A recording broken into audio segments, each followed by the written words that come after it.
अब बृहस्पति का नख पहन लो, शादी नहीं हो रही। बृहस्पति शादी कराने का कारक नहीं है, बृहस्पति शादी चलाने का कारक है। तो लगन जो है सूर्य को देना चाहिए था, ऋषि पराशर जी को या हमारे ऋषि मुनियों को। लगन का मालिक मंगल को क्यों बनाया? बृहस्पति को बनाते, सूर्य को बनाते, लेकिन हमने बनाया मंगल को। वाई? वो 7th और 12th का ही होता है मांगलिक, शादी को पर्पस को लेकर। अगर 4th और 8th पे है तो आपको खुद संभालना है इसे, उसका मैरिज से कोई कंसर्न नहीं है। कोई भी पूजा कराने की कोई जरूरत नहीं है, आप सिर्फ अपना पैसा वेस्ट कर रहे हो। राहु के सारे उपाय साइकोलॉजिकल होते हैं, केतु के सारे उपाय धार्मिक होते हैं। धार्मिक कैसे? तो कालसर्प दोष कौन से शास्त्र में लिखा हुआ है वो कोई नहीं बताएगा, क्योंकि वो किसी शास्त्र में लिखा हुआ ही नहीं है, तो बताएंगे कहाँ से? अब जैसे कि चंद्रमा और शनि का विष दोष है, आपके फादर जो है 10वें घर से देखे जाते हैं और मदर 4th हाउस से देखी जाती है, तो क्या एक दूसरे के दुश्मन है? नहीं, लेकिन दोनों का स्वभाव अलग अलग दिया भगवान ने। माँ को बहुत कोमल बनाया है ताकि वो घर संभाल सके, वैसे तो आजकल काम भी करती है, मैं जनरल बात कह रहा हूँ सिंपली।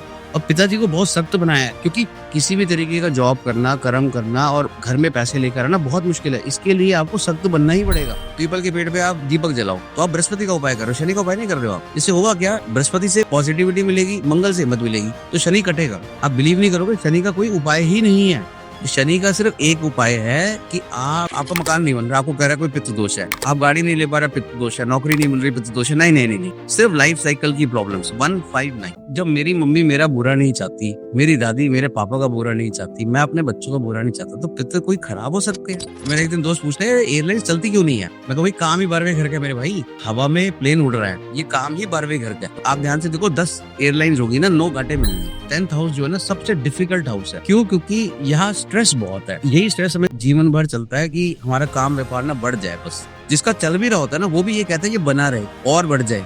उस स्ट्रेस को अगर आपको रिलीज करना है ना, तो जो भी प्लैनेट आपका 10th राशि में बैठा हुआ है, तो ना अच्छी बात है। उल्लू जो है रात को देख सकता है, तो राहु पर्दे के पीछे देख सकता है। लक्ष्मी का वाहन उल्लू है। और आप देखना कभी कि एक गाना आया था ना, ऐसे वैसों को दिया है, कैसे कैसों को दिया है, मुझे भी तो थोड़ा लिफ्ट करा दे। तो वो ऐसे वैसे को नहीं दी। पहला नंबर कौन है? सूर्य। और लास्ट में जो प्लैनेट है, जो मॉनिटर है क्लास का, वो शनि है, क्योंकि वो पीछे से देखता है कि सब क्या कर रहे हैं। He's watching every planet की। 3rd हाउस में राहु केतु है, तो अपने भाई बहन की सलाह नहीं लेनी, उनको गलत नहीं मानना कि वो मेरे लिए गलत कर रहे हैं, ना उनका बुरा चाहना है, पर उनसे सलाह लेने के मामले में किसी और से लेनी, उससे नहीं लेनी। तो हम रात को 2 बजे मेरे पास फोन आया कि सर मेरे को बहुत आराम है, तो हमें भी बहुत आश्चर्य हुआ कि ऐसा कैसे हो जाता है, क्योंकि हम अपनी कोशिश तो करते हैं, पर मैं भी एकदम हैरान हो जाता हूँ। तो मैंने वो पूरी स्टोरी लिख कर ना उनसे साइन करा के डॉक्यूमेंट कर लिया उसको। अब केतु के साथ पंचम घर बैठा हुआ है, शार्पनर हमने लिए, मतलब ब्लेड्स, तो केतु के हाथ में तलवार है। अब तलवार तो नहीं दे सकते ना बाहर लेकर जाने के लिए, ये तो सेंसिबल बात है ना कि तलवार नहीं दे सकते। तो हमने शार्पनर लिए और अब वहां छोड़ के आजा और माता रानी के दर्शन करके आजा, क्या भगवान मेरी सहायता करो। उसका कंसीव हो गया। अगर 1st हाउस में राहु है तो ये ना आपको सेल्फ फोकस, मतलब अपने ऊपर ना बहुत मेहनती बना देगा। आपको दुनिया की चिंता ही नहीं है, आपको सिर्फ अपनी चिंता है। मंगल को है ईगो कि आई कैन डू इट, मैं एक्शन का प्लैनेट हूँ, मैं कर्म करके दिखाऊंगा, मैं कुछ हूँ। उसको फाइट बैक करना है जिंदगी में। अब 7th हाउस फाइट बैक का घर ही नहीं है, तो मांगलिक दोष बन जाता है। ज्योतिष सीखना बहुत सिंपल है, ज्योतिष बहुत आसान है, लेकिन ज्योतिष में भ्रम बहुत है। तो ब्रेन में केमिकल्स बदलेंगे, ब्रेन में दशा के कारण विचार बदलेंगे और एक्शन सारे बदल जाएंगे, और प्रारब्ध वही लेकर जाएगा जहाँ पे आपने कभी सोचा नहीं होगा। जैसे कि मैंने जिंदगी में कभी नहीं सोचा था कि मैं पॉडकास्ट करूंगा, तो मैं पॉडकास्ट कर रहा हूँ। कारण क्या? मेरी 5th हाउस की दशा चल रही है। इसीलिए 11वें घर में ना उसका दान कहा गया है कि कुंभ में जाकर ना अपने पाप धो लो। जो पाप करे ना वो कुंभ में जाके धो लो, कुछ दान धर्म कर दो। आज समझ आया कि ये मेला क्यों लगता है सर, क्यों लगता है। इसमें कई प्रार्थनाएं जो है सक्सेसफुल हुई है, और गंभीर रूप से जो परेशानियां थी वो दूर हुई हैं, जो कि एक मिरेकल की तरह दिखाई देता है। पर उससे ये हमें पता लगता है कि भगवान ऊपर बैठा हमारी सुनता है।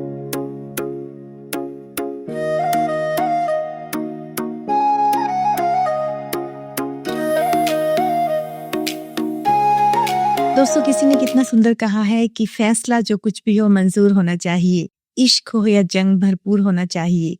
कट गई है उम्र सारी जिनकी पत्थर तोड़ते तोड़ते, अब तो उनके हाथों में कोहिनूर होना चाहिए। दोस्तों इन्हीं प्यारी पंक्तियों के साथ मैं आज के बहुत ही खास पॉडकास्ट में आप सबका दिल से स्वागत करती हूँ। दोस्तों आज का पॉडकास्ट जो है वो वैदिक एस्ट्रोलॉजी पर है, और इसमें हम बहुत से जो गहरे रहस्य हैं उनकी परतें खोलेंगे पूरे लॉजिक के साथ। और इसे समझाने के लिए आज हमारे साथ हैं वैदिक एस्ट्रोलॉजर गौरव अरोड़ा जी, जिनका अनुभव ज्योतिष के क्षेत्र में 12 सालों का है। दोस्तों आइए मिलकर स्वागत करते हैं वैदिक एस्ट्रोलॉजर गौरव अरोड़ा जी का। नमस्ते राखी जी, आप कैसे हैं? बहुत बढ़िया सर, बहुत बढ़िया। आपका बहुत बहुत स्वागत है हमारे पॉडकास्ट में सर। और आज मैं भी काफ़ी एक्साइटेड हूँ क्योंकि ज़्यादातर जो मैंने पॉडकास्ट किए हैं वो लाल किताब पर किए हैं। हम जानते हैं कि वैदिक के बिना तो कोई भी जो विधा है वो अधूरी है। तो आप आज जो है व्यूअर्स के लिए भी मुझे पता है कि आप लॉजिक के साथ बताने वाले हैं बहुत सी चीज़ें और आज का जो पॉडकास्ट है वो बहुत इंटरेस्टिंग जाने वाला है। सर आपका बहुत-बहुत स्वागत है सर पॉडकास्ट में। बहुत-बहुत स्वागत।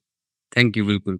मैं बहुत-बहुत धन्यवाद करता हूँ आपका कि आपने मुझे इस मंच पे बुलाया और मैंने देखा कि आपके जो मंच पे बहुत जो पीछे एस्ट्रोलॉजर्स आए हैं, वो बहुत ही अच्छा कर रहे हैं। इवन मैं भी उनसे बहुत कुछ सीखता हूँ। ऑडियंस तो सीखती ही होगी बिल्कुल, मैं भी उनसे बहुत कुछ सीखता हूँ। जी, थैंक यू सर। सर अब मैं स्टार्ट करने वाली हूँ आपसे। आप हमें ये बताइए कि ज्योतिष है क्या? मैम, ज्योतिष क्या है, मैं इसके बारे में इंट्रोडक्शन देने से पहले एक बात कहना चाहूँगा कि आज जी। की डेट में ना बहुत सारे लोगों को ज्योतिष अच्छा भी लगता है और ज्योतिष पे विश्वास नहीं भी है। तो मैं ये एक बुक रिकमेंड करना चाहूँगा, ज्योतिष और आस्था। ये आपको अमेज़न पे मिल जाएगी। ये बुक मैंने नहीं लिखी है, ये एक डॉक्टर ने लिखी है, डॉक्टर रीता कथुरिया ने। तो शी इज़ एन गायनेकोलॉजिस्ट। तो ये के.एन. राव सर के मार्गदर्शन में हमारे गुरुजी के, मैं उनको अपना गुरु मानता हूँ, के.एन. राव सर को। उनके मार्गदर्शन में ये बुक लिखी गई है बाय अ डॉक्टर। तो वो तो बहुत साइंटिफिक होते हैं डॉक्टर तो। तो ये बुक उसको भी पढ़नी चाहिए जिसको ज्योतिष में इंटरेस्ट है और उसको तो ये बिल्कुल ही पढ़नी चाहिए जिन लोगों का ज्योतिष में मानना ही नहीं है। तो इसमें हमें ये पता लगेगा कि भगवान कैसे हमें प्लैनेट के थ्रू हमारी तकलीफों में, हमारी परेशानियों को हरते हैं और उसमें हमें ज्योतिष को भी और लोगों को भी उसमें भगवान के दिव्य दर्शन होते हैं। क्योंकि वो जो प्रॉब्लम्स है ना, इस किताब में जो लिखी हुई है, वो साइंटिफिक वर्ल्ड से बाहर है और उसमें मंत्र जाप से या कोई रेमेडी से वो सब कुछ डॉक्यूमेंटेड है इसमें। 90 पेज की किताब है, बहुत आसानी से लोग पढ़ सकते हैं। उससे उनका आस्था ये पैदा होगी कि कहीं और से कोई एक शक्ति ऐसी है जो हमारे जीवन को चला रही है। और प्रार्थनाओं में क्या इतना दम है कि हम आराम से जो है भगवान की प्रार्थना करके किसी जटिल समस्या से बाहर आ सकते हैं। तो होता क्या है कि जब हम ज्योतिष के पास जाते हैं और वो हमें कोई उपाय बताता है और हमारा उपाय नहीं होता तो हमारा मन उदास हो जाता है, हमारा ज्योतिष में से विश्वास घटता है। क्योंकि वो हमारे हमने सही रेमेडी या किसी भी वजह से किसी कारणवश वो नहीं हो पाया तब। तो इस किताब में इसी बारे में लिखा है, ज्योतिष और आस्था। ये आपको अमेज़न से मिल जाएगी और मैं बुक्स को प्रमोट नहीं कर रहा हूँ। ये मैं सिर्फ़ इसलिए बता रहा हूँ क्योंकि जो रीडर्स है ना, जो आपकी ऑडियंस है, उसको अगर खरीद के पढ़ेंगी ना, तो उनको पता लगेगा कि ज्योतिष बहुत साइंटिफिक है। इसमें स्टोरीज़ भी डॉक्टर्स की है, पेशेंट्स की है। तो कैसे मंत्र जाप से हम परेशानियों से बाहर आते हैं। तो उसके इसको पढ़ने के बाद कभी डाउट्स नहीं रहेगा आपको कि ज्योतिष नहीं है। कुछ लोग कहते थे ज्योतिष हम नहीं मानते, तो उनको मैं ये किताब खुद खरीद के दे देता हूँ। तो फिर उसके बाद वो मानना शुरू कर देते हैं। बहुत बढ़िया सर, मैं भी इसको खरीदूँगी सर। बिल्कुल, बिल्कुल। अच्छा, तो आपका प्रश्न ये था कि ज्योतिष क्या है? ज्योतिष बेसिकली एक डिवाइन पावर है, एक डिवाइन विद्या है 5th हाउस की, लियो राशि। जुपिटर इसका कारक है। सूर्य जो है पंचम घर का मालिक है। अब पंचम घर क्या है? पंचम घर बच्चे हैं, पंचम घर एजुकेशन है। सूर्य जो है किंग ऑफ प्लैनेट्स है। 5th हाउस जो है 10th हाउस से 8th है। 5th हाउस जो है 6th हाउस से 12th है। तो 6th हाउस जो है सर्विस है, तो ज्योतिष कोई सर्विस नहीं है। 10th हाउस जो है कर्म क्षेत्र है, तो ज्योतिष कोई कर्म भी नहीं है। तो ज्योतिष है क्या? ज्योतिष एक टीचिंग है, क्योंकि 5th 10th हाउस से 8th बढ़ता है। तो ये तो उसका नाश हो गया ना कर्म का। तो कर्म ये कोई व्यापार नहीं है। व्यापार मकर राशि है, जहाँ पे हमें थोड़ी पाप करने की छूट है, क्योंकि बिना कोई पाप करे कोई व्यापार चल ही नहीं सकता। आपको कोई ना कोई झूठ, कोई ना कोई टैक्स, कुछ ना कुछ ऐसा करना ही पड़ेगा जिससे आपका व्यापार चले। वो 10वां घर है। उसके बाद अगला आता है 11वां घर कुंभ। वहां पे जाके आप उसका पश्चाताप भी करते हो कुछ दान करके। तो ज्योतिष व्यापार ही नहीं है और कोई सर्विस नहीं है, ये एक प्योर टीचिंग है। If you are passionate about jyotish, आप पढ़ सकते हो ज्योतिष, चाहे आप करो ना। इससे होगा क्या कि आपका आत्मा का बल बढ़ेगा। ये आत्मा से किए जाने वाला काम है, ये कोई व्यापार नहीं है। इसलिए हमेशा ज्योतिष को इस बात का ध्यान रखना है कि जो भी आपके पास आ रहा है वो आपसे एक उम्मीद लेकर आ रहा है कि आप उसकी कोई समस्या का समाधान करेंगे। और ज्योतिष जो है अपनी समस्या का समाधान कर रहा है। तो ज्योतिष को अपनी समस्या का समाधान नहीं करना। आप इसमें पैसा नहीं कमा सकते आप ज्योतिष में। ज्योतिष में पैसा कमाना ही निषेध है, पैसा कमाना की मनाही है। इसलिए दक्षिणा का रूप है ना, वो दक्षिणा है। पर आज के वर्ल्ड में अब अगर हम दक्षिणा रखेंगे तो पॉसिबल नहीं होगा। ऐसे कैसे कोई व्यक्ति अपना इतना समय किसी क्लाइंट को दे सकेगा। तो मेरी बस एक ही गुजारिश है सभी ज्योतिषियों से कि अपनी जो फीस है ना वो बहुत नॉमिनल रखें, ताकि व्यक्ति को ऐसा महसूस ना हो कि वो एक बार ज्योतिष के पास जाए, क्योंकि कई कंसल्टेशन, लंबे कंसल्टेशन चलते हैं, तब जाके किसी समस्या का समाधान होता है। मेरा मानना ये है कि ज्योतिष की फीस जो है डॉक्टर से ज्यादा नहीं होनी चाहिए, क्योंकि डॉक्टर आपके तन का उपचार करता है, ज्योतिष आपके मन का उपचार करता है, आपको मार्गदर्शन देता है। एक ज्योत है, वो आपको आगे जाके थोड़ा टाइम कटाती कि इस समय के बाद यहाँ से कुछ बढ़िया हो जाएगा, और ये उपाय करने से मेरे को आज राहत मिल जाएगी। बाकी ग्रह तो जो करेंगे वो करेंगे, लेकिन हम प्रार्थना तो उसी हिसाब से करेंगे ना जिस ग्रह की हमें दशा या कोई जिससे पीड़ा पैदा हो रही है। तो बस मेरी यही गुजारिश है कि ज्योतिष को व्यापार और सर्विस ना समझे। ये एक डिवाइन पावर है जिसमें परमात्मा का मतलब ज्योतिष बना नहीं जा सकता। आप ज्योतिष बनना चाहोगे, बन ही नहीं पाओगे जब तक परमात्मा की कृपा नहीं होगी, जब तक जुपिटर की कृपा नहीं होगी। आपको अच्छा ज्योतिष नहीं मिलेगा अगर आपका जुपिटर पथरी में ठीक नहीं है। तो बस मेरी यही गुजारिश है कि बहुत ही मतलब लिमिटेड तरीके से इसमें अर्निंग हो सकती है। अगर आपको पैसा कमाना है तो बहुत सारे व्यापार है दुनिया में, वो ज्योतिष उसके लिए सही नहीं। सही, बहुत बस बढ़िया। मैं यही कहना चाहूंगा। ये बहुत अच्छी बात आपने कही कि ज्योतिषी जो होता है वो एक आशा की किरण दिखाता है। हम आज बड़े परेशान हैं, ज्योतिषी के पास जाएं, वो कहें कि आपका 2 साल बाद अच्छा समय आने वाला है, तो उसकी आशा में ना उस व्यक्ति का वो बुरा समय भी कट जाता है। सर, बहुत अच्छी बुरा समय भी कट जाता है और कुछ रेमेडी की जा सकती है जिसमें कोई बहुत ज्यादा खर्चा नहीं आता है। कुछ मंत्र जाप होते हैं जिससे आत्मा को बल मिलता है, और आत्मा को बल मिलने से हम उसका उसका सामना करते हैं ना जीवन में। लेकिन अब क्या होता है कि आज की डेट में हम सोचते हैं कि कोई क्विक फिक्स मिल जाए इंस्टेंट कॉफी की तरह, ऐसा पॉसिबल नहीं है। जी। इसलिए मैंने कहा कि ये प्रार्थना की जो ये किताब है ना, इसमें कई प्रार्थनाएं जो है सक्सेसफुल हुई है और गंभीर रूप से जो परेशानियां थी वो दूर हुई हैं, जो कि एक मिरेकल की तरह दिखाई देता है। पर उससे ये हमें पता लगता है कि भगवान ऊपर बैठा हमारी सुनता है, बस हमें प्रार्थना करने का तरीका पता होना चाहिए। बहुत बढ़िया। सर, इसके साथ साथ आप हमें ये बताएंगे कि जैसे आजकल जो है मांगलिक दोष के नाम से बहुत डराया जाता है, तो ये जो मांगलिक दोष आखिर है क्या? मैम, मांगलिक दोष को समझने से पहले एक बार मंगल को समझ लेते हैं। अब देखिए, मंगल के पास 2 राशि है, 1 और 8। तो 1 नंबर जो है लगन है, जो सबसे महत्वपूर्ण है। जहां से हम आते हैं उसी से हम जाते हैं, 8वां घर भी उसी के पास है। अब मांगलिक दोष बनता कैसे है? मांगलिक दोष 1, 4, 8, 7 और 12 में बनता है। अब हमें ये सोचना है कि मंगल के पास पहला घर कैसे पहुंचा, जबकि देव गुरु बृहस्पति और द किंग ऑफ प्लैनेट सूर्य के पास 5वां घर है। 5वां घर सूर्य का है और 9वां घर जो है भाग्य, जो कि सबसे इंपॉर्टेंट घर है, आपका बृहस्पति के पास है। तो लगन जो है सूर्य को देना चाहिए था, ऋषि पराशर जी को या हमारे ऋषि मुनियों को। लगन का मालिक मंगल को क्यों बनाया? बृहस्पति को बनाते, सूर्य को बनाते, लेकिन हमने बनाया क्या नाम है, मंगल को। वाई है? क्योंकि ये सेनापति है, इसलिए नहीं। आप देखिए कि जब हम पहली बार जिंदगी में आते हैं, जब बच्चा गर्भ में आता है, स्त्री के औरत के गर्भ में आता है, तो उसे 9 महीने लगते हैं बाहर आने में। तब उसके पास बुद्धि नहीं होती, तब उसके पास धर्म नहीं होता, बस उसके पास एक हिम्मत होती है।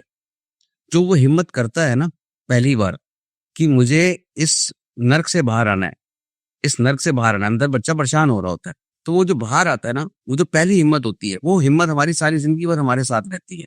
वो जो हिम्मत करने वाला प्लेनेट है ना, वो मंगल है। वो हिम्मत कोई नहीं करता। जो मंगल हिम्मत करता है, द पावर हाउस, वो कोई भी नहीं करता। इसलिए पहला घर मंगल को दिया गया है, क्योंकि बच्चा जब बाहर आता है तो उसकी मुट्ठी जो होती है ऐसे करके बंद होती है। तो जो हिम्मत करी है ना बच्चे ने, वो पहली हिम्मत है, जबकि वो बहुत कोमल है अंदर से। उसका जो पोषण हुआ है वो रक्त से हुआ है, खाने से नहीं हुआ अभी, इसलिए वो पहला घर है।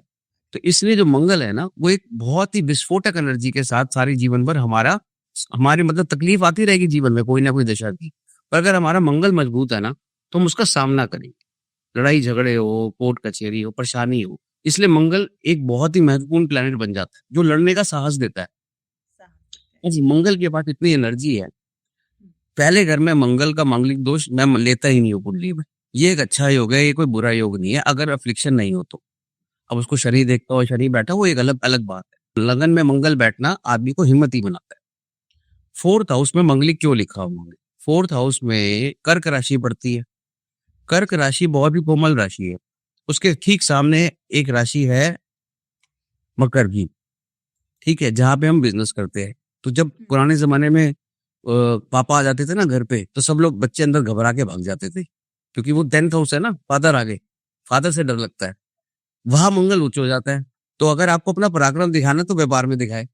तो घर में अगर वो जो घर का माहौल है उसमें मंगल का बैठने से होता क्या है कि अगर वो अफ्लिक्शन हो गया, नीच हो गया, तो प्रॉपर्टी डिस्प्यूट, घर में डोमेस्टिक वायलेंस, कलेश, इस तरीके की प्रॉब्लम्स आती है। इसलिए उन्होंने मांगलिक दोष लिखा है। इस मांगलिक दोष से विवाह का कोई लेना देना नहीं है। ये आपके लिए है कि आपके घर में जो है तनाव रहता है। अगर राहु साथ में बैठ जाए, केतु से अफ्लिक्टेड हो जाए, तो आपको प्रॉपर्टी संबंधित परेशानी, आपको मकान संबंधित परेशानी आएंगी। ये मांगलिक दोष है। इसका एक्चुअली क्या, इसका ऊर्जा बहुत है, घर बहुत कोमल है। अब दूसरा मांगलिक दोष बना 7th हाउस में। तो 7th हाउस में शुक्र का घर है। अब आपके पार्टनर के साथ आपके संबंध अगर एग्रेसिव रहेंगे तो वो एक प्रकार का दोष बन जाएगा। मंगल के पास ऊर्जा इतनी है कि संभाले नहीं संभलती। अब शुक्र ईगोलेस घर है, 7th हाउस ईगोलेस घर है। यहाँ पे कॉम्प्रोमाइज, शनि उच्च होता है यहाँ पे।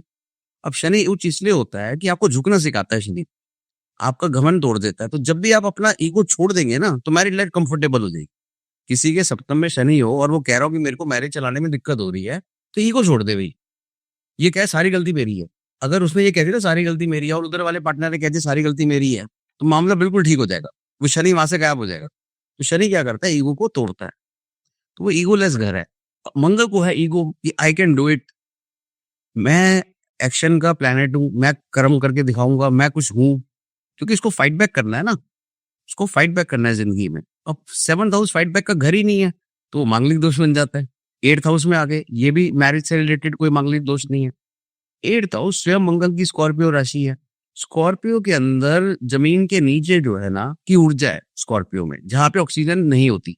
जब हम बीज बोते हैं ना किसी भी गमले में या किसी मिट्टी के अंदर, वहां पर प्रेशर होता है दबाव का, वहां पर कोई ऑक्सीजन नहीं होती। उस प्रेशर में जो है ना बीज फूटता है। इसलिए शरीर यहाँ पे कंफर्टेबल होता है प्रेशर डालने के लिए। कहते हैं 8th हाउस का शरीर बढ़िया होता है। तो हम मंगल को रिस्क लेने की आदत है, तो आप एक ऐसे अंधेरी जगह पे रिस्क ले रहे हैं, जिसकी आपने गाड़ी तेज चला ली, आपने कोई स्टंट कर लिया, आपने कोई अजीब सा झूला झूल लिया, वो खराब हो गया, या आपने जीवन में रिस्क ले लिया अंधेरी जगह पे। आपने अंधेरी जगह पे जहां आपको दिखाई नहीं देता, वहां पे आपने फाइट बैक कर ली। ऐसी जगह पे फाइट बैक करना आपको चोट दे सकता है। बस इसीलिए ये मांगलिक दोष लिखे गए। इनमें से जो मुख्य मांगलिक दोष है ना, वो 7th और 12th का ही होता है मांगलिक, शादी को पर्पस को लेकर। अगर 4th और 8th का है तो आपको खुद संभालना है इसे, उसका मैरिज से कोई कंसर्न नहीं है। और लगन का मंगल तो ठीक ही है। तो मांगलिक दोष को लेकर बहुत ज्यादा परेशानी है, क्योंकि 6 घर मांगलिक हो जाते हैं। साउथ इंडिया में तो 2nd हाउस का भी मांगलिक ले लेते हैं, तो अब आधी पत्नी तो होगी मांगलिक। अब आधी लोग मांगलिक हो गए तो मांगलिक ही ढूंढते रहेंगे वो शादी करने के लिए, तो कैसे फिर काम चलेगा। लेकिन अगर आपका सप्तम का मंगल है ना और 12वें का मंगल है, तो आपको विशेष ध्यान रखना है। सिर्फ 2 घरों पे ज्यादा महत्वपूर्ण है शादी के लिए मांगलिक। 8th और 4th में है तो आप अपने घर का वातावरण ठीक रखिए और गाड़ी तेज मत चलाइए, रिस्क मत लीजिए लाइफ में हेल्थ को लेकर। मतलब कुछ ऐसा कुछ ना करिए जो जिस पर रिस्क हो और उस रिस्क को आपने कैलकुलेट ना करो। तो ऐसे रिस्क लीजिए जो कैलकुलेटेड हो। वो मंगल को पास सोचने की ताकत नहीं है। जब आपको गुस्सा आता है ना, आपका बुध ऑफ हो जाता है। जैसे किसी को गुस्सा आता है ना, मंगल तो एक्टिव हो गया, बुध ऑफ हो जाता है। आपको सोच है, और फिर बुध बाद में ऑन होगा, मंगल तो शांत हो जाएगा, बुध बाद में ऑन होगा, फिर हम कहेंगे हमने क्या क्या किया। क्या हाँ, तो देखिए भगवान ने ऐसा ही बनाया मंगल को। क्योंकि अगर हमारी हमारी जो देखो आप बॉर्डर पे सेनाएं है ना, वो सब मंगल से देखी जाती है। अगर उनको ऑर्डर मिल जाए ना कि सामने वाले देश पे हमला करना है, तो बस उन्होंने सोचना नहीं है, उन्होंने करना है बस। वो सोचते नहीं है। तो मंगल जो है नॉन थिंकर प्लेनेट है, वो सोचता नहीं है, वो सिर्फ हिम्मत दिखाता है। तो जो घर हिम्मत दिखाने की है वो है 10वां घर, वो है पंचम घर, जहाँ पे आप हिम्मत दिखाओ। लेकिन अगर आप मान लीजिए 8वें घर में हिम्मत दिखा रहे हैं, 7वें घर में दिखा रहे हैं, वो अपनी पत्नी को या अपने पति को हिम्मत दिखा के क्या करेंगे, मैरिज रिश्ता वो देख, बस इतनी सी बात है। उसकी साइकोलॉजी ही ऐसी है कि वो एक फायरी प्लेनेट है। और ये इसलिए है कि जो हमने पहली बार ऊर्जा इकट्ठी करी थी ना, जो हम पहली बार इस दुनिया में आ रहे थे, ये ऊर्जा वहीं से इकट्ठी हुई है और आखिरी दम तक हमारा साथ देगी, जब तक हम यहाँ से जाएंगे नहीं। तो मंगल जो है शनि का भी उपाय बन जाता है जो हिम्मत तोड़ता है, तो मंगल मजबूत करना शुरू कर देते हैं। तो मंगली दोष से घबराने वाली कोई बात नहीं है। जब तक सप्तम और 12वें घर में मंगलिक ना हो, तब तक पत्नी में कोई मांगलिक दोष नहीं मानती चले। सर इसी जैसे आपने हमें मांगलिक दोष के बारे में बहुत अच्छी जो एक भ्रांति होती है वो भी तोड़ी, क्योंकि सारे घरों में अगर मंगल हो तो ढूंढना आजकल बड़ा मुश्किल हो जाता है। तो आपने बताया कि जो 7th हाउस है 12th हाउस ये ध्यान रख सकते हैं, और बाकी जो है आपने उन्हें प्रिकॉशंस भी बता दी कि जिसके घर में ये मंगल बैठा है तो वो ध्यान रख ले। इसके साथ साथ सर काल सर्प दोष जो है ये क्या है? इससे भी डराया जाता है काफी, क्या डरना सही है इससे? मैम, कालसर्प दोष बनता कैसे है? आजकल सभी पंडित लोग या जो सो कॉल्ड ज्योतिष का ज्ञान रखते हैं वो पूजा कराते हैं कालसर्प दोष की। बट पहले एक बार हम समझ लेते हैं कि कालसर्प दोष बनता कैसे है। मान लीजिए 3rd हाउस में राहु है और 9th हाउस में केतु है, और सभी प्लैनेट या तो इस तरफ आ जाए या उस तरफ आ जाए, मतलब सभी प्लैनेट्स का एक तरफ होना और राहु केतु के एक्सेस में फंस जाने से ही वो कालसर्प दोष बनता है। तो एक बात सोचने वाली है कि द किंग ऑफ प्लैनेट्स सूर्य है, ठीक है, और सबसे ज्यादा जिसका भय है वो है Shani, the god of pain. तो शनि के पास इतनी ऊर्जा है कि वो सूर्य को पीड़ित कर देता है जब पृथ्वी में से आपके ट्रांजिट में जा रहा हो। तो शनि जो सूर्य को पीड़ित कर देता है, और जो किंग ऑफ प्लैनेट सूर्य है, और जो किंग ऑफ साहस है वो मंगल है, इन सब को एक राहु केतु ने जो है कब्जा कर लिया। तो ऐसा लगता है कि राहु केतु जो है इन सभी प्लैनेट से ज्यादा पावरफुल है। लॉजिकली तो यही हुआ ना कि अगर इन सब प्लैनेट्स को राहु केतु बांध लेते हैं तो फिर तो राहु केतु की पूजा करनी चाहिए, सूर्य की पूजा छोड़ देनी चाहिए और शनि की भी छोड़ देनी चाहिए, क्योंकि पहला नंबर कौन है? सूर्य, और लास्ट में जो प्लैनेट है, जो मॉनिटर है क्लास का, वो शनि है, क्योंकि वो पीछे से देखता है कि सब क्या कर रहे हैं। सबसे लास्ट प्लैनेट कौन है? शनि, वो मॉनिटर है, वो इज वॉचिंग एवरी प्लैनेट की व्यक्ति क्या कर रहा है। और सूर्य जो है ऊर्जा दे रहा है, और शनि तक ऊर्जा नहीं पहुंचती, वो तभी तो अंधेरा है, वहां पे ठंडा प्लैनेट है। एब्सेंस ऑफ सन इज होने के बावजूद अगर दिन छिप जाएगा तभी तो शनि आएगा, तो एब्सेंस ऑफ सूर्य ही शनि है। तो इन दोनों के बीच में इतने सारे प्लैनेट्स, देवगुरु बृहस्पति भी है, बुध भी है, शुक्र भी है दैत्यों के गुरु, चंद्रमा भी है, मंगल भी, इन सब से ज्यादा पावरफुल कौन हो गया? राहु केतु, क्योंकि उसने उनको बांध लिया है। तो फिर हमें कालसर्प दोष अगर मानना है तो बाकी सारे प्लैनेट्स को छोड़कर हमें राहु केतु की पूजा करनी चाहिए। तो ऐसा कोई दोष नहीं होता, ना हमारे किसी शास्त्र में कालसर्प दोष लिखा है। अभी हमने 12 प्रकार के कालसर्प दोष बना लिए हैं, लेकिन ऐसा कोई कालसर्प दोष होता ही नहीं है। लेकिन राहु पत्री में अफ्लिक्टेड हो सकता है, राहु के साथ केतु भी पत्री में अफ्लिक्टेड हो सकता है। ऐसा नहीं है कि राहु आपको बुरे फल नहीं दे सकता, क्योंकि अगर आपको गुरु बुरे फल दे सकता है, शनि बुरे फल दे सकता है, तो राहु भी दे सकता है। ऐसा हो सकता है कि आपको सूर्य अच्छे फल दे सकता है, मंगल अच्छे फल दे सकता है, तो राहु भी अच्छे फल दे सकता है, अगर उसका डिस्पोजिटर सही जगह पे बैठा हो। लेकिन कालसर्प दोष का जो कॉन्सेप्ट है ना, वो ये है कि बाकी सारे प्लैनेट्स को उसने जकड़ लिया, वो सूर्य को भी खा गया, शनि को भी खा गया। तो ऐसा संभव नहीं है। हम लेके चल रहे हैं कि इन सबने सब ग्रहों को बांध लिया है, इन दोनों ने, ऐसा पॉसिबल नहीं है।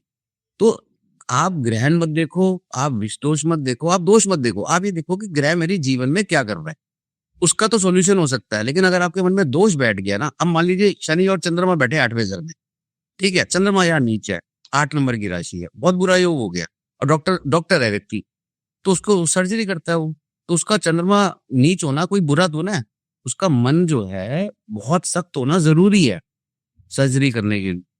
लेकिन अगर वो टीचिंग करता है तो फिर वो टीचिंग भी सही कर रहा है। अगर वो साइकोलॉजी पढ़ाता है तो अब साइकोलॉजी पढ़ते पढ़ते जीवन में समझ आ जाती है कि जीवन कैसे चलता है। तो ये डिपेंड करता है कि आपका प्रोफेशन क्या है और आपका आपका ग्रह क्या है। वो ग्रह आपके लिए अच्छा फल दे सकता है। तुला लगन के अंदर चंद्रमा 8वें घर के अंदर उच्च होगा, वहां वो बुरा हो जाएगा, और दूसरे घर में नीच होगा। तो नीच का बढ़िया या उच्च का बढ़िया? नीच का बढ़िया। वो आपको धन देगा, लेकिन आपके काम में नीचता आ जाएगी। अब आप वकील हो, फिर तो ठीक ही है ना। अब उच्चता आ गई ना, तो वकील का काम बंद हो जाएगा। क्योंकि वकील को पूरा काम ही झूठ बोलने का है। उसको पता है उसके क्लाइंट ने चोरी करी है, और उसका काम क्या है उससे पैसे लेके उसको सेव करना। तो अगर किसी का ग्रह उच्च का होगा और वो वकील करेगा ना, तो आप उसके बाद जाके दुखी हो जाओगे। तो ये समझने की बात है, ग्रह आपको क्या दे रहा है। किताब में तो ये लिखा है उच्च का बढ़िया, नीच का खराब। या राहु केतु ने मान लीजिए सारे ग्रहों को पकड़ लिया, तो फिर राहु केतु मजबूत हो गए ना, ये तो कॉमन सेंस की बात होगी। तो फिर सूर्य का और शनि को पकड़ लिया। शनि प्राण हर लेता है व्यक्ति में, प्राणों से बड़ी कोई चीज नहीं होती। तो राहु केतु इससे ज्यादा क्या हरेंगे। लेकिन ये है कि Rahu Ketu are the agents of Saturn, और मेरा मानना ये है कि सोलर सिस्टम का पार्ट ही नहीं है केतु। राहु जो है मायावी प्लैनेट है, वो आपका इस सोलर सिस्टम में हर ग्रह के साथ बैठ करना छलावा दे देता है। और केतु तो भगवान से मिलाने वाला ग्रह है, तो वो तो सोलर सिस्टम का पार्ट ही नहीं है। वो तो एक ऐसी ऊर्जा जो हम दुआ देते हैं ना किसी को, बद्दुआ, वो ऊपर से स्वीकार होती है, सोलर सिस्टम से नहीं होती। तो केतु और बृहस्पति तो कभी खराब ही नहीं होते पत्री में, क्योंकि अगर हमारे पास कोई चांस है मोक्ष लेने का, वो प्लेनेट खराब तो ना होगा।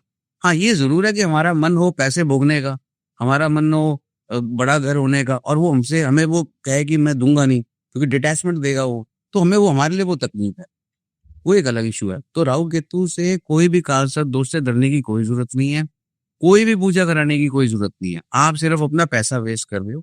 राहु के सारे उपाय साइकोलॉजिकल होते हैं, केतु के सारे उपाय धार्मिक होते हैं। धार्मिक कैसे? स्पिरिचुअल धार्मिक, जैसे कि ध्यान, जैसे कि आप ब्रह्म कुमारी पे जाते हो, विपස්සना करते हो, इस तरीके के उपाय से अंदर अंतर मन में झांकना, वो केतु के उपाय है।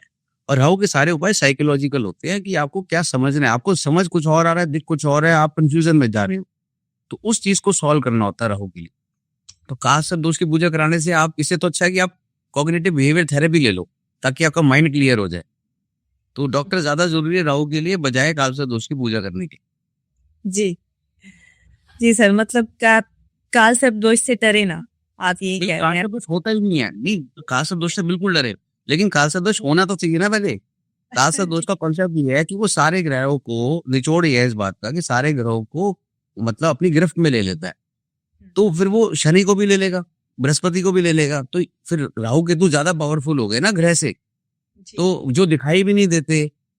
अच्छा, कुछ लोगों ने उनकी दृष्टि बना रखी कि राहु की 5वीं दृष्टि है, 7वीं दृष्टि है, 9वीं दृष्टि है। अरे 5वीं 7वीं 9वीं दृष्टि तो जुपिटर की है।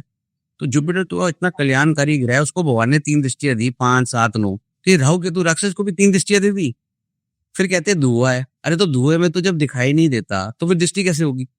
तो ये कॉमन सेंस की बात है कि कुछ देखो, अगर हम उसको व्यापार की तरह करेंगे ना, तो हमें कभी समझ आएगी नहीं। फिर हम उसमें कुछ ना कुछ तो पैदा करना ही पड़ेगा ना, व्यापार को चलाने के लिए न्यू प्रोडक्ट्स लाने पड़ेंगे। हमें उसको न्यू प्रोडक्ट्स नहीं लाने, हमें सिर्फ ये देखना है कि हमें करना क्या है सामने। बहुत सिंपल है ज्योतिष, ज्योतिष सीखना बहुत सिंपल है, ज्योतिष बहुत आसान है, लेकिन ज्योतिष में भ्रम बहुत है, क्योंकि आप कॉमन सेंस अपनी बुद्धि का प्रयोग करना छोड़ दोगे और ये सोचोगे कि जो लिखा हुआ है ना, बताओ कालसर्प दोष कौन से शास्त्र में लिखा हुआ है, वो कोई नहीं बताएगा, क्योंकि वो किसी शास्त्र में लिखा हुआ ही नहीं है, तो बताएंगे कहां से? तो डरने वाली कोई बात नहीं कालसर्प दोष से। कालसर्प दोष की पूजा कराने की कोई जरूरत नहीं, अपना पैसा बचाए, किसी की मदद करे, उससे शनि ठीक हो जाएगा, और शनि अपने आप देख लेगा क्या नाम है राहु केतु को, क्योंकि वो उसी की एजेंट है। जी, तो नाग नागिन लाने की कोई जरूरत नहीं है ना, चढ़ाने की। लोग लाने की जरूरत नहीं है, आप पेट्स को दान करो, मतलब एनजीओ में दान करो, किसी को रेस्क्यू करो, वो एक अच्छी बात है, लेकिन कालसर्प दोष करने की पूजा करने की कोई जरूरत नहीं है। सर, जैसे आपने ये कालसर्प दोष के बारे में बताया, मांगलिक दोष, इसी तरह से पितृ दोष जैसे कुंडली में है, वो कैसे बनता है? नहीं, पितृदोष तो देखो एक रियल दोष है, और पितृदोष होता है, और इसमें कैसे बनता है पितृदोष, इसको समझने के लिए पहले हमें लाइफ साइकिल समझना पड़ेगा। तो हम जब साइंटिफिकली देखते हैं ना, तो हम छोटे से छोटे कण में जब जाते हैं, जिसको हम एटम बोलते हैं, उसमें 3 चीजें होती है, इलेक्ट्रॉन, न्यूट्रॉन और प्यूट्रॉन। इसके बगैर जो है एटम बनता नहीं है। एटम का जो सबसे छोटा पार्ट है ना, एकदम किसी चीज के टुकड़े करते जाए तो सबसे लास्ट चीज बचेगी, वो 3 चीजें बचेगी। इसमें 3 प्रकार की ऊर्जा होती है, एटम, न्यूट्रॉन, प्रोटॉन और इलेक्ट्रॉन। ऐसे ही हम जब शब्द बोलते हैं ना गॉड, तो उसमें 3 शब्द है, GOD। जी से the one who generates, the one who operates, O से, और डी से द वन हु डिस्ट्रक्ट। हमारे हिंदी फिलोसफी में या वैदिक फिलोसफी में हम बोलते हैं ब्रह्मा विष्णु महेश। तो ऊर्जा एक ही है, उसके 3 मुख है, तब जाकर ही एक ऊर्जा पैदा होती है। और कृष्ण भगवान ने गीता में इसको ऐसे बताया कि प्रकृति के 3 गुण, सत्व, रजस और तमस। तो ये 3 प्रकार से जो ऊर्जा होती है वो काम करती है। सभी ग्रह इन 3 ऊर्जा, 3 गुणों के अधीन ही आएंगे, मतलब कि कोई प्लैनेट रजस का है, कोई प्लैनेट तमस का है, और कोई प्लैनेट सत्व का है। जैसे बृहस्पति सत्व का प्लैनेट हो गया, और चंद्रमा आपका रजस का हो गया, और शनि जो है आपका तमस का प्लैनेट हो गया, राहु केतु तमस के प्लैनेट हो गए। तो इसमें अब ये बात समझने की पत्री में ये क्या कैसे काम करता है। पत्री में ना 159, ये जो घर है 159, ये लाइफ साइकिल है। हम इसको लक्ष्मी त्रिकोण बोलते हैं। 5वां घर का मतलब है, पहले हो गए आप, फिर आपका हो गया 5वां घर, पहले आप, फिर 5वां घर, फिर आपके बच्चे हो गए, फिर उनके बच्चे, 5वें से 5वां 9वां घर। तो 159 आप आ रहे हो, आपके बच्चे आ रहे हैं, उनके बच्चे आ रहे हैं, तो 15 ये सृष्टि ऐसे चलती है 159 से, ठीक है। अब इसमें कोई पैसा नहीं है, इसमें कोई व्यापार नहीं है, इसमें कुछ नहीं है, लेकिन इसमें एजुकेशन होती है, आप अपने बच्चों को एजुकेशन देते हो, आप अपने गुरुओं से एजुकेशन लेते हो, तो 159 मतलब आपके बच्चे, मंदिर गुरु और उनके बच्चे और 1 नंबर आप, तो 159 से सृष्टि घूमती है। इसकी रक्षा कौन करता है? केंद्र 14710, जैसे कि घर रक्षा करता है इसकी, व्यापार इसकी रक्षा करता है इसको चलाने के लिए, और पत्नी से वो बच्चे होते हैं या पुरुष से वो बच्चे होते हैं, पार्टनर से। तो 14710 159 की रक्षा करता है केंद्र। तो जो 159 है ना, वो लाइफ साइकिल है, जस्ट लाइक कि ब्रह्मा विष्णु महेश, भगवान की तरह, ठीक है ना, ब्रह्मा जी, विष्णु जी और महेश जी। अब इस लाइफ साइकिल में जब राहु केतु आ जाए, मतलब फर्स्ट में, 5 में और 9 में, या इनके लॉर्ड के साथ, तो वो ये बता रहे हैं कि पुराने जमाने में जेनेटिक टेस्टिंग नहीं होती थी कि आपके जो पितर है ना, वो अब जिंदा कैसे है, पितर तो जा चुके हैं, पितर आपके जीन्स में जिंदा है, मतलब एक पीढ़ी आई, उसके बाद अगली पीढ़ी आई और उसकी अगली पीढ़ी आई, तो पिछली पीढ़ी कहीं गई नहीं ना, वो तो आगे है, उसके जीन्स अभी जिंदा है एक तरीके से, पितर तो चले गए पर आप तो जिंदा हो, और आप जब चले जाओगे तो आपके बच्चे जिंदा है, उनके आगे बच्चे हो रहे हैं। तो जो जीन्स मुटेशंस है ना साइंटिफिकली, उसमें जब 159 में राहु केतु आ जाए, या वो उसके अंदर 159 के लॉर्ड के साथ राहु केतु आ जाए, तो पितृ दोष लगता है। तो जो केतु का दोष लगता है वो नानके साइड का, मतलब आपकी मदर की साइड का प्रॉब्लम आएगा, और फिफ्थ, और जब राहु का दोष लगेगा तो आपके दांत के साइड का, मतलब दादी की साइड का प्रॉब्लम आएगा। तो जब फिफ्थ हाउस में राहु होते हैं तो कई बार मिसकैरेजेस सुने होंगे आपने कि बहुत कॉमन है, फिफ्थ हाउस में राहु बैठा है, शनि बैठा है और मिसकैरेज हो गया। तो उसमें एक टेस्ट होता है कायरो टेस्ट, कायरोटाइप, तो उसमें जो 22 क्रोमोसोम्स होते हैं ना, उसमें ट्रांसकुलेशन हुई होती हैं। उसको जब आप मेडिकल एस्ट्रोलॉजी पढ़ता हूँ, मैं रिसर्च करता हूँ उसमें, तो उसमें मेडिकल एस्ट्रोलॉजी में ट्रांसकुलेशन हुई होती हैं, लोगों को पता भी नहीं होगा इन सब चीजों का। तो वो जो होता है ना, मैं प्रेडिक्ट कर देता हूँ कि आप ये वाला टेस्ट कराओ, वो आ जाता है बाहर। तो उसमें जब बृहस्पति देख रहा होता है ना उनको, तो आपको डॉक्टर की मदद मिल जाएगी, कोई दवाई ऐसी मिल जाएगी जिससे आप निकल जाओ। और कई बार क्या होता है, पितृदोष आपको तंग ही नहीं करता, वो पड़ा रहता है ऐसी, आपकी नेक्स्ट जनरेशन में पास ऑन हो जाता है और कोई नुकसान ही नहीं होता। अब आपका व्यापार नहीं चल रहा, ठीक है, आपका मकान नहीं बन रहा, पंडित जी आपको कहेंगे कि पित्त दोष है। अरे पित्त दोष का सिर्फ एक ही चीज से संबंध है, 159 लाइफ साइकिल, सिर्फ लाइफ साइकिल को, हेल्थ ट्रबल्स के अलावा और वो कुछ भी नहीं देगा। और जरूरी नहीं है कि वो हेल्थ ट्रबल्स देगा ही देगा, ऐसा भी हो सकता है कि बृहस्पति के देखने के कारण, या जिससे पित्त दोष बना उसकी दशा ही नहीं आ रही, उसकी दशा आ रही है 98 साल में, 90 साल में, 80 साल में, तो आपको पता ही नहीं है आपको क्या करना है, लगा रहने दो, पित्त दोष लगा हुआ है। तो 3 जगह से पित्त दोष बनेगा 159 में, और वो लाइफ साइकिल में डिस्टर्बेंस है, क्योंकि पीछे से वो कर्म ना जो आगे आ रहे हैं, वो जीन्स के थ्रू दिखाई देंगे। जब हम कहते हैं ना कि पूर्व जन्म में हमने बुरे कर्म करे होंगे, वो हमने नहीं करे होते, वो हमारे पितरों के ही होते हैं, उससे वो मोटेशन हो जाता है जीन्स में, वो आगे आ जाते हैं। तो पितृ तो हमारा, जब मेरी मम्मी मेरा बुरा नहीं चाहती, मेरी दादी मेरे पापा का बुरा नहीं चाहती, मैं अपने बच्चों का बुरा नहीं चाहता, तो पितृ कोई खराब हो सकते हैं? पितृ कभी खराब हो ही नहीं सकते। लेकिन जाने अनजाने करने में, जीवन जीने में हम पाप सभी लोग कर बैठते ही हैं, कहने की बात है, ऐसा तो है नहीं कि मैं से पाप नहीं होता, या किसी व्यक्ति, उससे जो प्रॉब्लम्स, उसका जो संग्रह होता है ना, वो आगे पास ऑन पितृ दोष की तरह हो सकता है। तो वो हेड, जब डॉक्टर पूछता है ना कि आपकी फैमिली हिस्ट्री क्या है, आपकी फैमिली में थायराइड था किसी को, आपकी फैमिली में डायबिटीज थी किसी को, तो वो जो दोष होता है ना, वो ऐसे लौट कर ऐसे आता है through genes, that is called pitru dosh. तो पितृ दोष की शांति हो सकती है, उसमें ग्रह देखना पड़ेगा कि कौन सा ग्रह पीड़ित है, और उसकी प्रार्थना आपको स्वयं करनी चाहिए, उसके कुछ मंत्र होते हैं, और उसमें पूजा करने का बहुत महत्व है। अगर पंडित जी से पूजा करानी हो, तो हेल्थ ट्रबल्स अगर पितृ दोष में आ रहे हो, तो कराने में कोई बुराई नहीं है, उसमें मैं बिल्कुल हाँ करता हूँ कि कालसर्प दोष की ना कराए, इसकी जरूर कराए।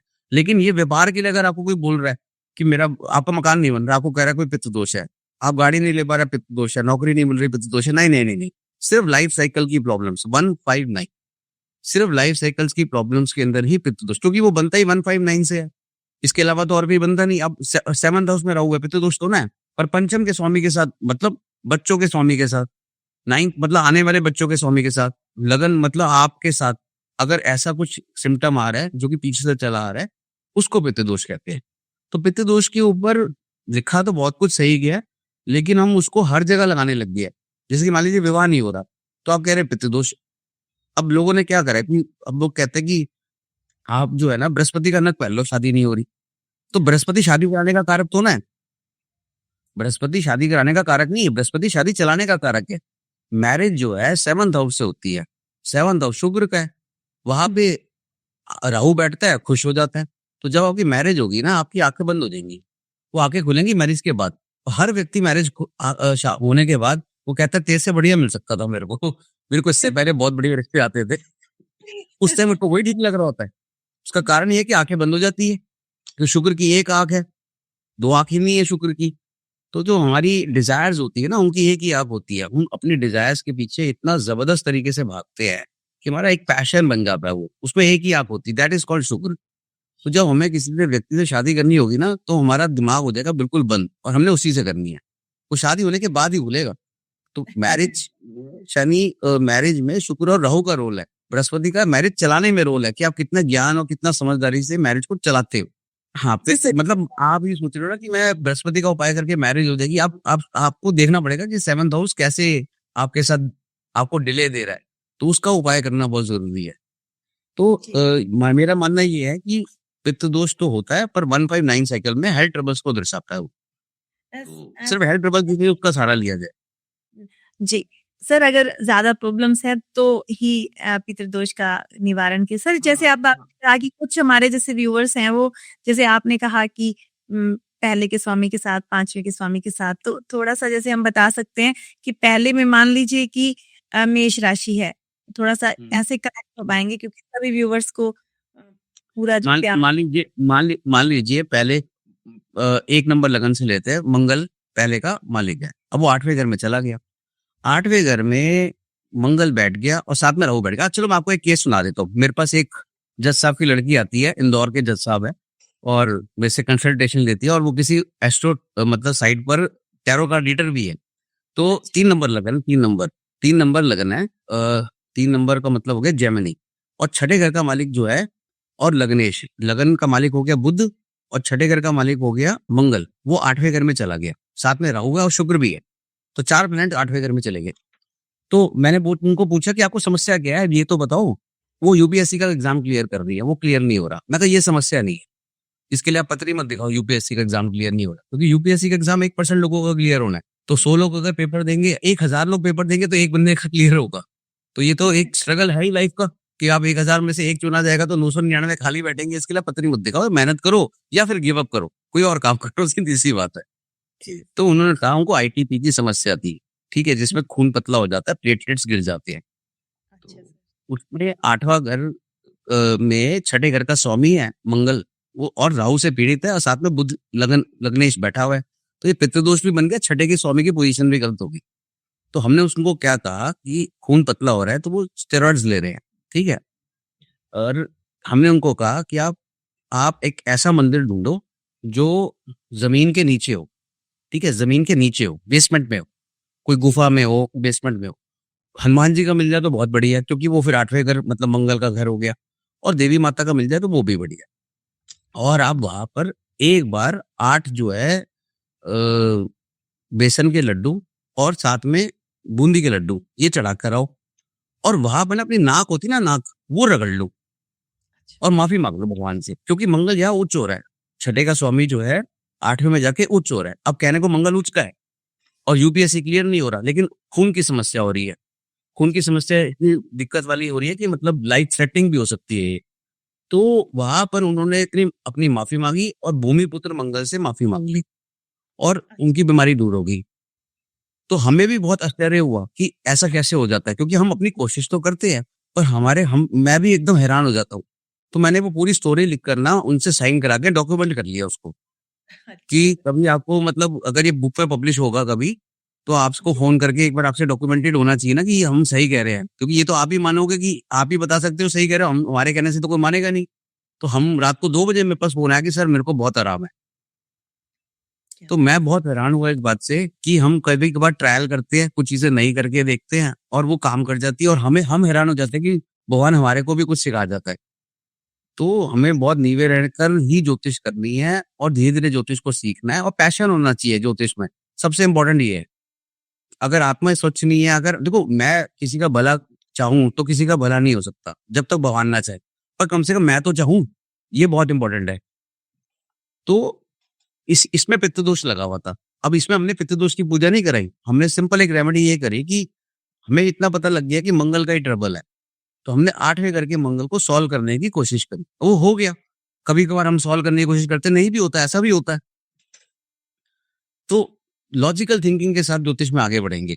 अब मान लीजिए 5th हाउस के अंदर राहु है, ठीक है, और 5th का लॉर्ड जो है केतु से पीड़ित हो रहा है, तो इसमें आपको राहु केतु और या उन राशियों को कुछ ना कुछ उनको बल देना पड़ेगा।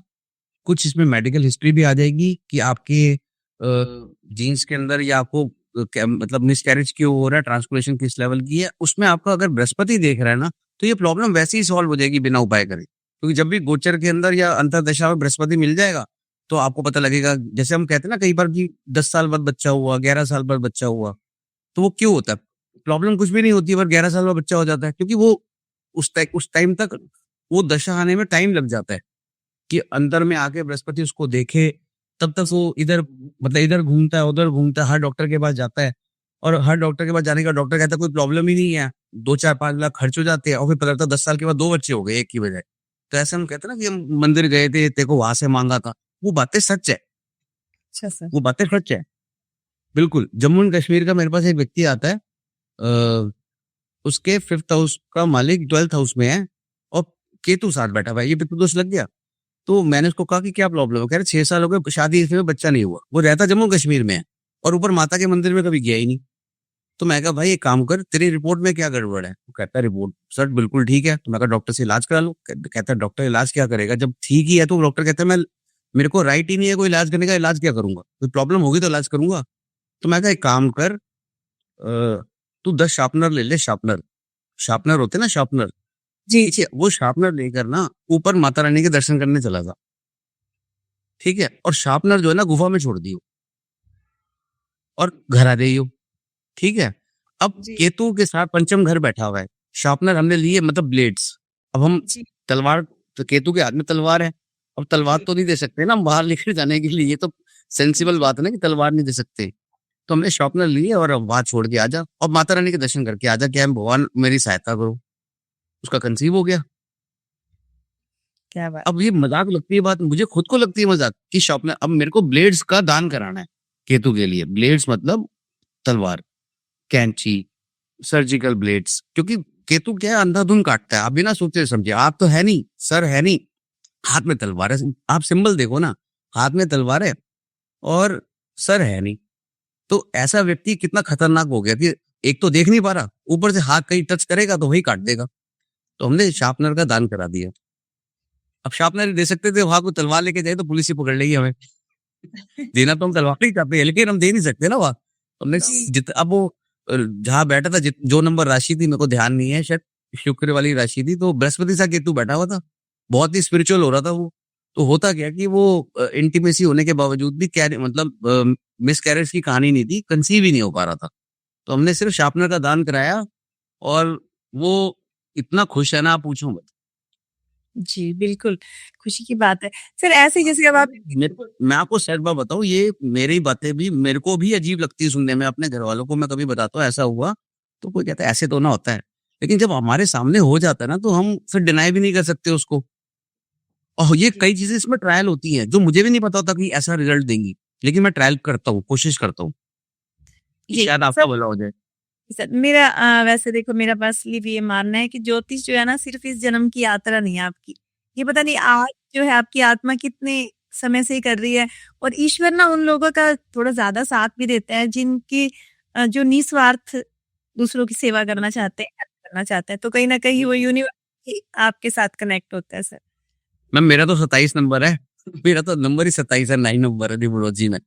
तो मैं तो हेल्प करे बगैर मेरे को खुद को रोटी हजम नहीं होती, इसलिए मैं ज्योतिष करता हूँ। मैं अपना ब्रेड एंड बटर ज्योतिष से नहीं चलाता। मेरा कोशिश यही है कि मैं हेल्प करूं ताकि मैं भी कुछ सीखूं और आपका कुछ फायदा हो, और उसको रिपीट करके देखें कि क्या होता है। क्योंकि यही है परमात्मा के दर्शन। और परमात्मा हमारे ऐसे अच्छे कर्म तो है नहीं कि परमात्मा आके हमें पूरी अपना पूरा दर्शन दे देगा, ऐसे इशारों में ही दर्शन देगा। ऐसे ऐसे कर्म तो है नहीं कि अर्जुन की तरह हमें भी दर्शन हो देंगे, ये तो पॉसिबल नहीं है ना। ये इशारे समझ आना भी बहुत बड़ी बात है सर। बस बस बस। जी। सर जैसे अब आपने हमें बताया जैसे एक कि पितृदोष का आपने उपाय उनको उनके अकॉर्डिंग उनके ग्रह के अकॉर्डिंग आपने करा दिया सर। तो क्या कोई जनरल उपाय भी हो सकता है कि कोई अपनी कुंडली देखे और उसे पता लगे कि हाँ मेरा पितृदोष है और मैं उपाय ऐसा कर सकता हूँ? नहीं देखो, अगर आपका पितृदोष लगा हुआ है ना, तो आप ये जरूर कर सकते हो कि जो ग्रह आपका पीड़ित है, जैसे पंचमेश पीड़ित है या नवमेश पीड़ित है या लगन लगन पीड़ित है, इन तीनों से ही बनेगा वो। तो आप उसके मंत्र जाप कर सकते हो ताकि उसको बल मिले। आप उसको उसको बल मिले। और अगर अगर जैसे कि वो आपका फिफ्थ का संबंध फोर्थ में चला जाए, जैसे पितृदोष फोर्थ में बन गया फिफ्थ लॉर्ड के साथ राहु केतु के बैठने से, तो इसमें आपकी माता का बहुत रोल रहेगा। तो आपकी माता भी आपके लिए जाप करे या आप अपनी माता की सेवा करें तो वो पितृदोष घटेगा। और बृहस्पति अगर उसको देख ले तो गुरुओं की भी हेल्प मिलेगी आपको। तो ये डिपेंड करता है कि पितृदोष किस प्लैनेट के साथ बना है और किस एरिया में बना है। अगर मान लीजिए तीसरे घर में बन गया पितृदोष, तो आपके ना परेशानियां सिबलिंग से भी आ रही है। तो कई बार क्या होता है कि हम अपने सिबलिंग्स की ना सलाह लेने लग जाते हैं। जैसे जैसे मेरी एक लाइन है ज्योतिष में कि राहु केतु जहाँ बैठे हैं ना, वहां के रिश्तेदार से सलाह नहीं लेनी। मान लीजिए राहु सेकंड हाउस में बैठा है, केतु बैठा है सेकंड हाउस, वहां के रिश्तेदार भी सुनने ही नहीं कभी जिंदगी में। घर वाले कोई बात समझाए जिंदगी में सुनने ही नहीं, क्योंकि उसका नुकसान करना है। वो घर वाले गलत बिल्कुल नहीं है, घर वाले किसी के भी गलत नहीं होते, लेकिन होगा क्या कि वो आपको ना वहां डिस्प्यूट होना है वहां पे। तो वो डिस्प्यूट को आप सॉल्व करने की बार बार कोशिश करोगे, मायावी शक्ति है, आप समझ ही नहीं पाओगे, आप उलझते जाओ। तो जहाँ राहु केतु बैठे हैं, राहु का सबसे बढ़िया उपाय है जस्ट गिव अप। आप ना हार मान लो, तो वो अपने आप ठीक हो जाता है।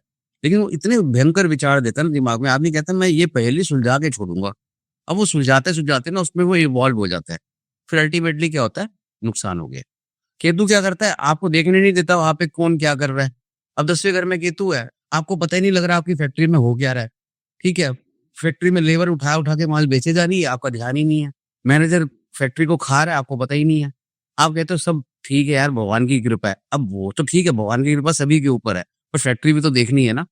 तो 10वें घर का राहु बढ़िया और 10वें घर का केतु उल्टा रिजल्ट दे देता है। ऐसी केतु फोर्थ हाउस में, आपको पता ही नहीं आपके घर में क्या चल रहा है। आप आपका सारा ध्यान तो फैक्ट्री में, पूरा दिन आप फैक्ट्री में बैठे, तो घर में हो क्या रहा है आपको पता ही नहीं है। तो मिसगाइड हो जाता है, जहाँ राहु केतु होते हैं ना, साइकोलॉजिकली मिसगाइड कर देते हैं। तो वहां का जैसे रिश्तेदार है, थर्ड हाउस में राहु केतु है, तो अपने भाई बहन की सलाह नहीं लेनी, उनको गलत नहीं मानना कि वो मेरे लिए गलत कर रहे हैं, ना उनका बुरा चाहना है, पर उनसे सलाह लेने के मामले में किसी और से लेनी है, उससे नहीं लेनी, किसी भी से नहीं लेनी। बाहर वाले से ले लेंगे लेकिन उनसे नहीं लेंगे। सर जैसे किसी का 8th हाउस में राहु बैठा है वो सर? तो एट्थ हाउस में राहु मेरा बैठा है, एट्थ हाउस में राहु, इसने मुझे ज्योतिष बनाया।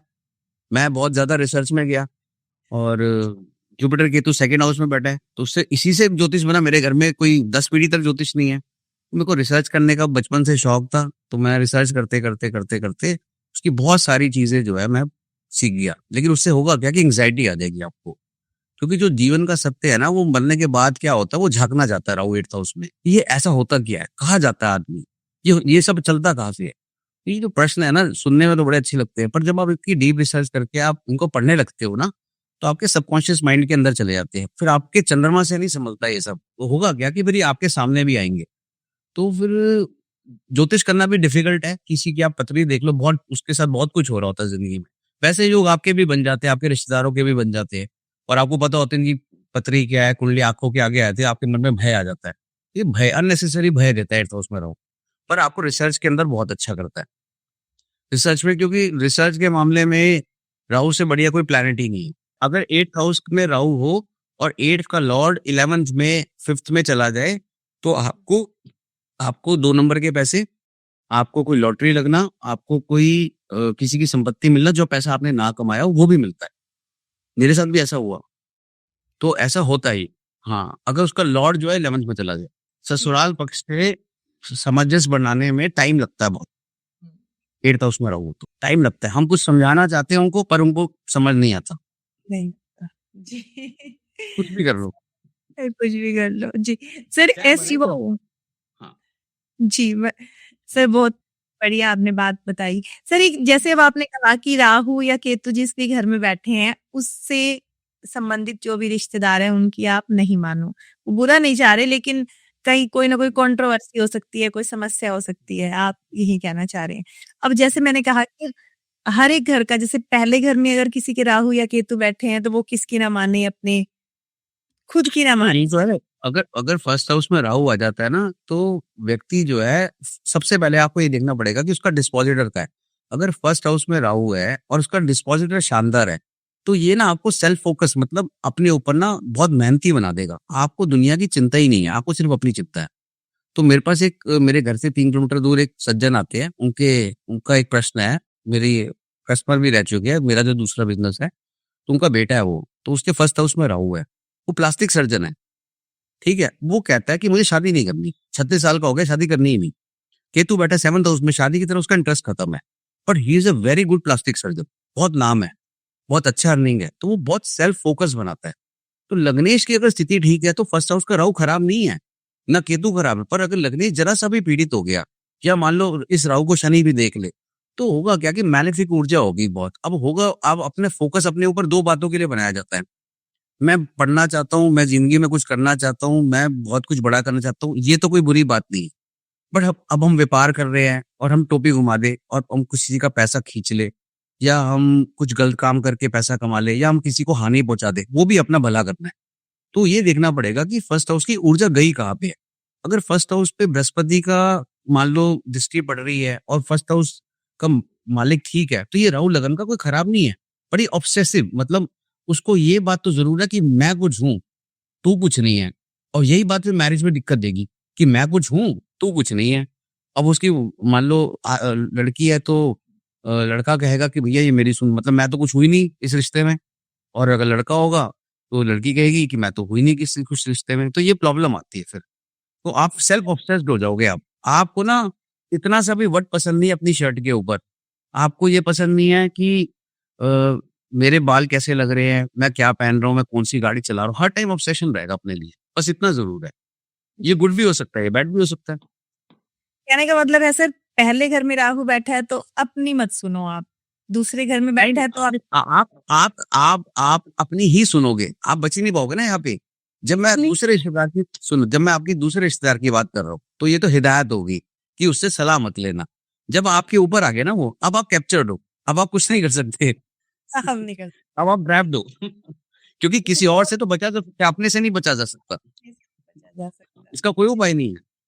इसीलिए लोग सारी जिंदगी भर धक्के खाते रहते कई बार, और वही करते जो उन्होंने करना होता है। उनको कितना भी समझा लो, वो कई होते हैं ना हटी कि हम नहीं मानेंगे, अब वो मानेंगे। कुछ भी कर लो वो मानेंगे ही नहीं। और केतु लगन के अंदर आ जाए, तो ऑब्सेशन अबाउट पार्टनर हो जाता है। अंदर से 4 आवाजें आती है केतु अगर लगन में हो, तो व्यक्ति अपने से बात करता है ना, 4 ओपिनियंस आते हैं एक साथ। 5 लोग होते हैं अंदर, जिसके लगन में केतु होता है ना, उसके 5 लोग अंदर बैठे होते हैं। 5 आवाजें आती हैं, 1, 2, 3, 4। वो कंपैरिजन कर करके ना सोचता रहेगा, क्योंकि वो कंफ्यूज है कि मैं करूँ क्या।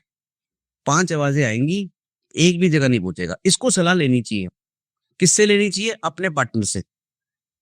इसको सलाह लेनी चाहिए अपने पार्टनर से, क्योंकि वही निकालेगा इसको बाहर। क्योंकि इसको तो पता ही नहीं है, और जो निकालेगा ना वो इसे भी पता होगा, पर इसे ध्यान नहीं जाता। तो जिसके केतु होता है लगन, जैसे अमिताभ बच्चन की है, तो आप देखो कि जो उनकी वाइफ है, वो थोड़ा सा एग्रेसिव साइड पे है, और थोड़ा सा मेंटली थोड़ा सा परेशानी में, क्योंकि वो ओवर थिंकर बन जाता है ना व्यक्ति, बहुत स्ट्रेस हो जाता है। तो चलती उन्हीं की है। चलती उन्हीं की है।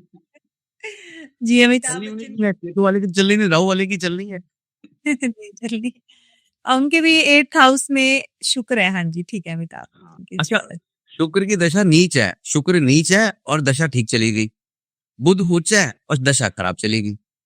बुध उच्च था तो 70 करोड़ का कर्जा हो गया। शुक्र नीच है तो दशा अच्छी चलेगी। इसका आंसर ही नहीं मिलेगा आपको ज्योतिष में। उसका कारण है 8th हाउस में बुध का बैठना, 10वें घर का स्वामी होकर व्यापार का गड्ढे में, अंधेरे में जाना है। जबकि उस फील्ड के जानकार है, वो अपने जीवन में जानते हैं कि मैं ये पिक्चरें, मतलब एक्टिंग करते आए तो पिक्चरें कैसे बनती है, इसका भी नॉलेज है। पर वो नॉलेज काम नहीं आ रही, सारे डिसीजन गलत हो गए। और शुक्र एक मायावी प्लैनेट है, जो कि पाताल लोक को डिनोट करता है, मतलब उसको दिखाता है, प्रतीक है। तो जो शुक्र है ना, वो 8th हाउस में भी एक बार संभाल लेता है।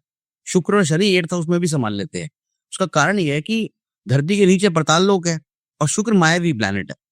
तो 8th हाउस में माया को कैसे, मतलब उसका सामना करते हैं, कैसे उसको छांटते हैं, वो शुक्र को आता है। संजीवनी बूटी, मरे हुए को जिंदा कर दे जो। तो बृहस्पति भी 8th हाउस में पीड़ित हो जाता है, लेकिन शुक्र पीड़ित नहीं होता। शुक्र छठे घर में पीड़ित हो जाता है उल्टा, लड़ाई झगड़े में, क्योंकि आपकी पत्नी, आपका पार्टनर, मतलब पहले हम स्त्री को शुक्र कहते थे, तो छठे घर में मतलब लड़ाई झगड़ा, बैटल फील्ड, कहीं लड़ने जाना है, तो औरतें कहती भी हमारे बस की नहीं, हमें कोई लड़ाई झगड़ा नहीं करना। तो वो आदमियों का काम था। तो शुक्र वहां नीच हो जाता है, लेकिन 8th हाउस संभाल लेता है वो। 8th हाउस में भी शुक्र इतना खराब प्लैनेट नहीं है, जी, इसलिए शुक्र नीच होते हुए भी वो राइज कर गए। राइज करके जी। हाँ। आपने बहुत आपको अच्छी बात नीच से इसका आंसर नहीं मिलेगा ना, उच्च और नीच से इसका आंसर नहीं मिलेगा। अगर उच्च का प्लैनेट तो बुध है, वो कोई पंडित जी कह देंगे ये तो आपकी दशा बहुत बढ़िया जाएगी, वो चली गई खराब। और शुक्र है नीच, वो चली गई अच्छी। लेकिन उसने एक डिस्टर्बेंस दी कि एक एक्स्ट्रा मैरिटल अफेयर दे दिया। जी, देखिए। एक डिस्टर्बेंस उसने भी देनी है। हुँ। जी सर, बहुत अच्छी बात आपने कही कि यहाँ शुक्र ज़्यादा डिस्टर्ब फ़ील नहीं करता क्योंकि उसके पास ये संजीवनी मायावी शक्ति है। उसके पास ये मरे मरे देखो, जो जिंदा को बचाए वो बृहस्पति, जो मरे हुए को जिंदा कर दे वो शुक्र। शुक्र। जी। राक्षसों के गुरु है ना। राक्षसों के गुरु हैं। जी सर। सर जैसे कि अब आपने ये बताया कि इसी के साथ हमारा ये भी प्रश्न था कि जो उच्च के ग्रह कई बार जो है वो अच्छा असर नहीं देते हैं। तो आपने ये बताया कि उच्च का ग्रह अगर वहाँ पे बैठा है नहीं तो भी वो अच्छा असर नहीं देगा। नहीं देता, नहीं देता। जी। जी। मेरा लगन में शनि उच्च का है, मेरे को अच्छे फल नहीं मिले। तो मैं इसको ऐसे नहीं बताना चाहूंगा कि हम इस बात को समझना चाहिए कि घर जो है ना वो बहुत पहले आता है, राशि बाद में आती है। राशि ना ग्रह का स्वभाव है, मतलब कि उच्च का शनि है तो आपको ऑनेस्ट बनाएगा, नीच का शनि है तो मतलबी बनाएगा। लेकिन वो है कहाँ पर? अब लगन के अंदर शनि उच्च का हो गया, तुला लगन के अंदर रहेगा तो वो मंगल का घर। अब वो ऑनेस्ट बनेगा, तो आज की डेट में वो जितना ऑनेस्ट बनेगा उतना ही दूसरे आदमी को फायदा होगा, आपको नुकसान होगा। अब आप वकील बन जाओ, आपको केस ही लड़ने को नहीं मिलेंगे। तो जो नीच का शनि है वो भी कभी कभार अच्छा हो जाता है। मैं ये नहीं कह रहा हूँ कि उसका शनि होना बुरी बात है, पर वो आपके सिद्धांत को बड़ा करेगा। अच्छा, मैं झूठ बोलता हूँ, मैं कुछ गलत करता हूँ, बचपन से करता हूँ मैं, ऐसा नहीं कि मैंने कोशिश नहीं करी, नुकसान हो जाता है, फिर अपने आप पता लग जाता है कि नहीं कर सकते। जी तो अगर सर। मैं चाहूँ भी ना, गलत करना चाहूँ तो मुझे 2 4 5 10 दिन में पता लग जाएगा कि मतलब मैं पकड़ा जाऊँगा, मेरे को उसका नुकसान होगा, तो मैं कहूँगा मैं नहीं बोलूँगा भाई, आगे से मैं कभी बोलूँगा नहीं। ऐसे करते-करते ना आपको साफ कर देगा वो, मतलब आपके चरित्र को साफ करेगा। और नीच का शनि होगा, आप थोड़ा चरित्र से ढीले हो जाओ, थोड़ा रिश्वतखोर हो जाओ, पॉलिटिक्स में चले जाओ, तो आपके लिए बेनिफिशियल है। पर उच्च का शनि सरकारी काम के लिए मुश्किल स्थिति है। अब चंद्रमा उच्च का ले लेते हैं हम। चंद्रमा उच्च का दूसरे घर में होता है, पर लोग ये नहीं समझते कि चंद्रमा दूसरे घर में उच्च का होता क्यों है। मन को क्या चाहिए? पैसा। मन को क्या चाहिए? अच्छा भोजन। मन को क्या चाहिए? अपना परिवार। जी। राहु भी 2 नंबर टॉरस में उच्च हो जाता है, एक्युमुलेशन की राशि है, वेल्थ इकट्ठा करने की। तो राहु क्या कहता है कि जितना पैसा आ जाए उतना कम है, जितने जितने सुख घर में आ जाए, जितने परिवार वाले हमारा साथ दे उतना कम है, जितना क्या नाम है भोजन अच्छा मिल जाए खाने को उतना कम है। तो ये जो राजसिक प्लैनेट है ना, चंद्रमा और राहु, ये बहुत खुश हो जाते हैं दूसरे घर में। और ठीक इससे ऑपोजिट 8th हाउस आ गया। अब वहां पर इन सबको छोड़ना पड़ेगा। तो पहले के जमाने में स्त्रियों को शमशान घाट लेके नहीं जाया करते थे, किसी की डेथ हो जाती थी तो इसीलिए नहीं लेके जाया जाता कि चंद्रमा वहां जाके पीड़ित हो जाएगा। 4th हाउस माता, 8th हाउस चली जाएंगी तो साइकोलॉजिकल प्रॉब्लम्स क्रिएट हो जाएंगी। तो राहु भी 8th हाउस में अच्छा नहीं है, इसीलिए बस बोलते हैं अच्छा नहीं है। लेकिन कई बार 8th हाउस का राहु बहुत बढ़िया रिजल्ट दे रहा है ना आपको। रिसर्चर, अगर आप केमिकल इंजीनियरिंग कर रहे हो, अगर आप कोई साइंटिस्ट हो, अगर आप माइनिंग का काम करते हो, अगर आप कोई साइकोलॉजिकल रीडिंग कर रहे हो या कोई साइकोलॉजिस्ट हो पढ़ाई में, साइकेट्रिस्ट हो, तो 8th house Rahu is very good because you can read other peoples in few seconds. तो वो जितनी ज्यादा आपने रिसर्च करी होगी तभी तो ज्योतिष के लिए बहुत अच्छा ही होगा 8th हाउस का राहु। मेरे पास कई एस्ट्रोलॉजर्स आते हैं, हम डिस्कशन करते हैं, बहुत लोगों का 8th हाउस में राहु है। तो उससे होता है क्या कि रिसर्च में जाना था, अब ये वाली रिसर्च कर ली, तो बस वही वाली बात है। लेकिन वो ग्रह उच्च का होता क्यों है? क्योंकि वहां पर उसकी तासीर जो है उसको मतलब उसको अच्छा फील कराती है, और 8th हाउस में उसको फील गुड नहीं होता। अब आपने तो उच्च का प्लैनेट देख लिया, जैसे कि 6 का मालिक मंगल 8th हाउस में उच्च का हो रहा है, जो मैंने अभी आपको एग्जाम्पल दिया ना जज साहब की बेटी का। तो छठे का मालिक उच्च का हो रहा है 8th हाउस में, हो तो 8th हाउस में रहे, हो तो ब्लड का प्रॉब्लम रहा है, यूपीएससी क्लियर नहीं हो रहा, तो कुछ का क्या करे, बैठा तो राहु के साथ है। है तो साथ में क्या नाम है लग्नेश भी गड्ढे में चला गया लगन का मालिक। अब लगन में बृहस्पति होंगे, अब बृहस्पति की दृष्टि 8वें घर पे है ही नहीं लगन से, तो ये बैड कॉम्बिनेशन हो गया, तो बहुत ट्रबल हो रहा है, तो वो समझ नहीं पा रहे कि कैसे सॉल्व होगा। तो उसमें ना इसमें उनको मैंने पिछले कुछ उनके जो पीछे एंसेस्टर्स थे उनकी प्रेडिक्शंस करी, वो थोड़ी सी प्रेडिक्शंस मैं यहाँ बता नहीं सकता, लेकिन वो उन्होंने कंफर्म करी, तब मैंने उनको ये रेमेडी दी कि हमें जो है ना जैसे देखो मंगल कभी कभार ना हमने जमीनी धोखे करे होते हैं, तो हमें मंगल नीच और उच्च मिलता है, तो उस चीज को लेकर हम अब भूमि का दान तो करना बड़ा मुश्किल है, ठीक है ना, तो मंगल की रेमेडी आप ये कर सकते हो 8th हाउस में कि आप लाल मिट्टी का दान कर दो, लाल बदरपुर की मिट्टी होती है उसको आप दान कर दो किसी मंदिर को बनते हुए में, या किसी कंस्ट्रक्शन में मिट्टी का दान कर दो, तो उससे आपका दोष घटना शुरू हो जाएगा। माफी मांग लो, जमीन पर बैठकर खाना खाओ, ये रोज पॉसिबल नहीं है। एक दिन आप खाओगे, 2 दिन खाओगे, उसके बाद छोड़ दोगे। रोज सो जाओ जमीन पर, वो भी पॉसिबल नहीं, कमर में दर्द शुरू हो जाएगा, डॉक्टर को और दिखाना पड़ेगा।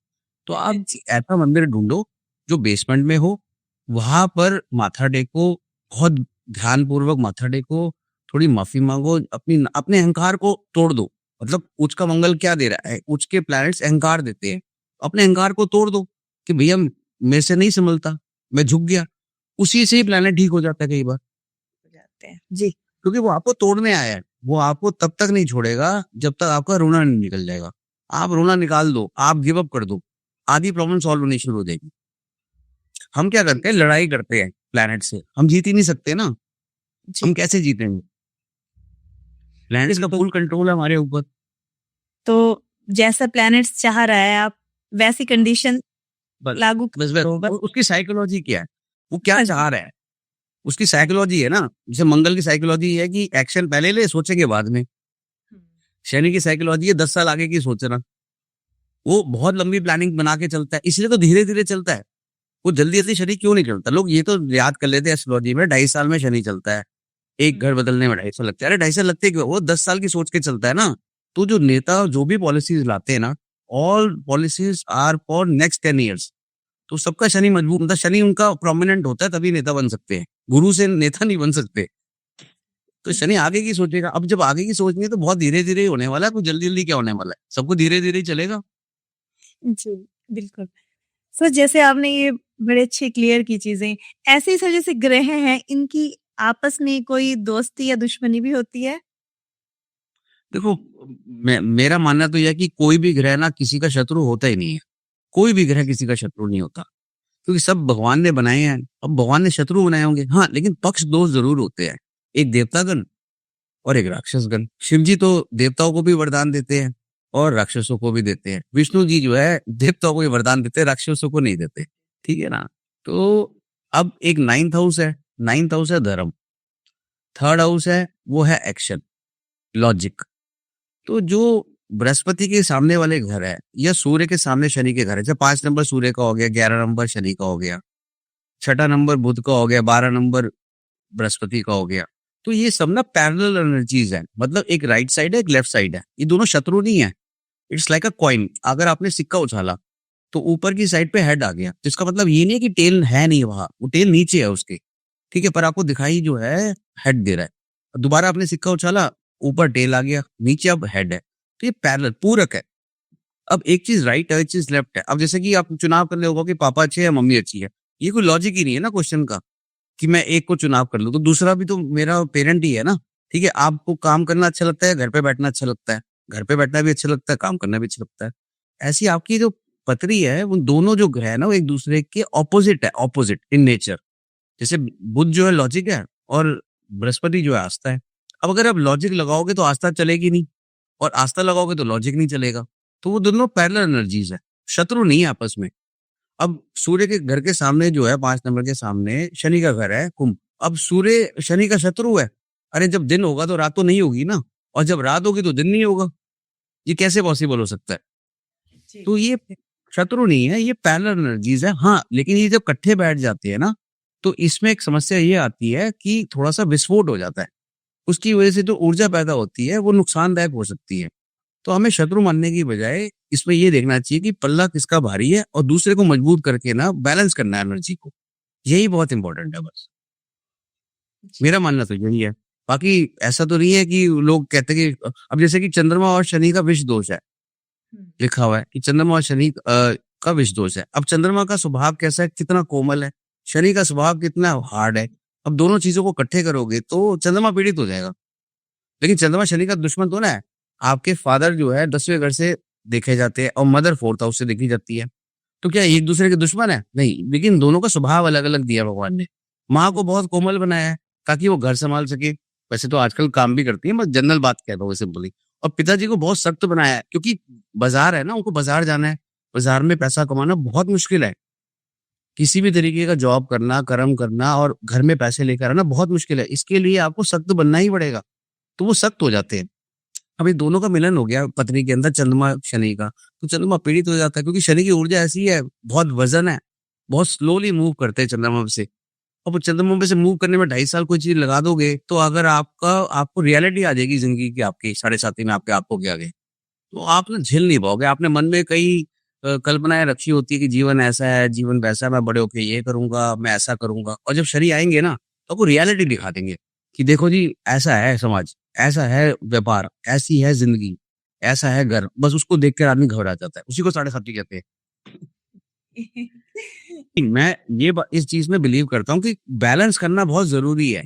शत्रु ना माने, एक चीज का पल्ला भारी है, एक सीसॉ है, एक बच्चा ऊपर की तरफ ज्यादा है, एक बच्चा नीचे है। थोड़ा सा ऊपर वाले बच्चे को नीचे लाओ और नीचे वाला बच्चा अपने आप ऊपर हो जाएगा, बैलेंस हो जाएगा। जैसे आप शनि के उपाय कराते हैं ना लोग, तो आपको कहेंगे कि हनुमान जी को चोला चढ़ाओ, तो आप शनि का उपाय नहीं कर रहे हो, आप मंगल का उपाय कर रहे हो। आप बृहस्पति को पीपल के पेड़ पे आप दीपक जलाओ, तो आप बृहस्पति का उपाय कर रहे हो, शनि का उपाय नहीं कर रहे हो आप। इससे होगा क्या, बृहस्पति से पॉजिटिविटी मिलेगी, मंगल से हिम्मत मिलेगी, तो शनि कटेगा। शनि का कोई उपाय ही नहीं है। आप बिलीव नहीं करोगे, शनि का कोई उपाय ही नहीं है। अच्छा शनि का सिर्फ एक उपाय है कि आप जो है ईगो रहित हो जाओ। आपका ईगो तोड़ने के लिए सैटर्न आया है। सैटर्न जो है जनता का कारक है। जनता सरकार का ईगो तोड़ देती है, पलट देती है वोट देकर। जी तो सैटर्न आपका ईगो तोड़ देगा। बस ईगो तोड़, आप ईगो लेस हो जाओ, प्रॉब्लम खत्म। कहो मेरी कोई औकात ही नहीं है, मैं हुई नहीं कुछ इस संसार में। क्योंकि वो मॉनिटर है ना, वो सब देख रहा है कि आपने 30 साल क्या करा। तो वो खाता लिखता है, फिर खाता पेश कर देगा। अब आप कहोगे नहीं ये इस वजह से हुआ था, आप क्लियरिफिकेशन दोगे कि ये इस वजह से हुआ था, इसमें मेरी गलती थी। कहो सारी गलती मेरी है। प्रॉब्लम धीरे धीरे सॉल्व होनी शुरू हो जाएगी। जी बाद में आखिरी में तो यही कहना है सारी गलती मेरी है। अगर आपने अंदर से एक बार मान लिया ना कि गलती आपकी है सारी, तो आपको चीजें क्लियरिटी से दिखनी शुरू हो जाएंगी कि अब मैं क्या कर सकता हूँ। क्योंकि वहां पे माया जाल है कि आपको पता नहीं लग रहा क्या करना है। कुछ तो करने लायक होगा ही ना जीवन को समेटने के लिए। भगवान ने इतने तो हिम्मत हमेशा भगवान को दी है कि साइंस भी इतनी आगे आ गई है, हर बीमारी का इलाज या हर टेक्नोलॉजी आगे आ गई है। तो बिना कर्मों के तो नहीं हो सकता ना ये पॉसिबल। तो जो लोग ये कर्म करते हैं, जो लोग ये एआई बनाते हैं, जो लोग ये दवाइयां बनाते हैं, जो लोग रिसर्च करते हैं, कितनी मेहनत करते होंगे वो सोचो आप। रोज हारते होंगे, रोज हारते होंगे, रोज जीतते होंगे, फिर रोज हारते होंगे, कई कई साल लगे रहते हैं। तो हिम्मत तो ना हारनी है। वो हिम्मत तो वही है मंगल की, पहली वाली। पहले वाली जी सर, हाँ, पहले की कीमत मंगल सर। स्ट्रांग होना ही चाहिए पत्नी में। मंगल स्ट्रॉन्ग सर, मंगल वैसे स्ट्रॉन्ग करने का भी कोई उपाय भी है सर? हाँ, मंगल स्ट्रांग करने का एक उपाय है कि आप जिम जाओ, ठीक है? जी आप थोड़ा-सा बॉडी में प्रोटीन ज़्यादा लो, ठीक अच्छा है? सर। हाँ, प्रोटीन ज़्यादा लो और थोड़ा-सा आप सर पे तेल की मालिश भी कर सकते हो, इससे मंगल स्ट्रांग होता है। कोई मंगल खराब का उपाय। हाँ, बताइए? कोई भी तेल की मालिश कर सकते हैं सर कोई पे? भी, कोई भी। सरसों का तेल ले लो तो ज़्यादा बेटर है, पर अगर आपको अनकंफर्टेबल होता है तो कोई भी तेल। तो आप तेल लगाओ सर पे, तो आपको आपका जो ब्रेन में जो सर्कुलेशन है ना वो बढ़ेगा। जिम जाने से मसल पावर इम्प्रूव होगा, प्रोटीन लो आप। और अगर एस्ट्रोलॉजिकल उपाय करना है तो लाल मिट्टी का दान करो, बदरपुर की मिट्टी। किसी गरीब आदमी का घर बन रहा हो उसमें आप थोड़ा-सा योगदान कर दो। भले आप 2000 रुपए की मिट्टी डलवा दो, 500 की मिट्टी डलवा दो, जो आपकी श्रद्धा है, उससे आपका मंगल ठीक होगा, आपको भूमि के दोष घटेंगे।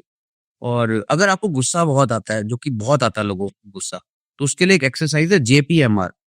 तो आप गूगल पे सर्च करोगे, यूट्यूब पे, तो जेपीएमआर एक एक्सरसाइज मिलेगी।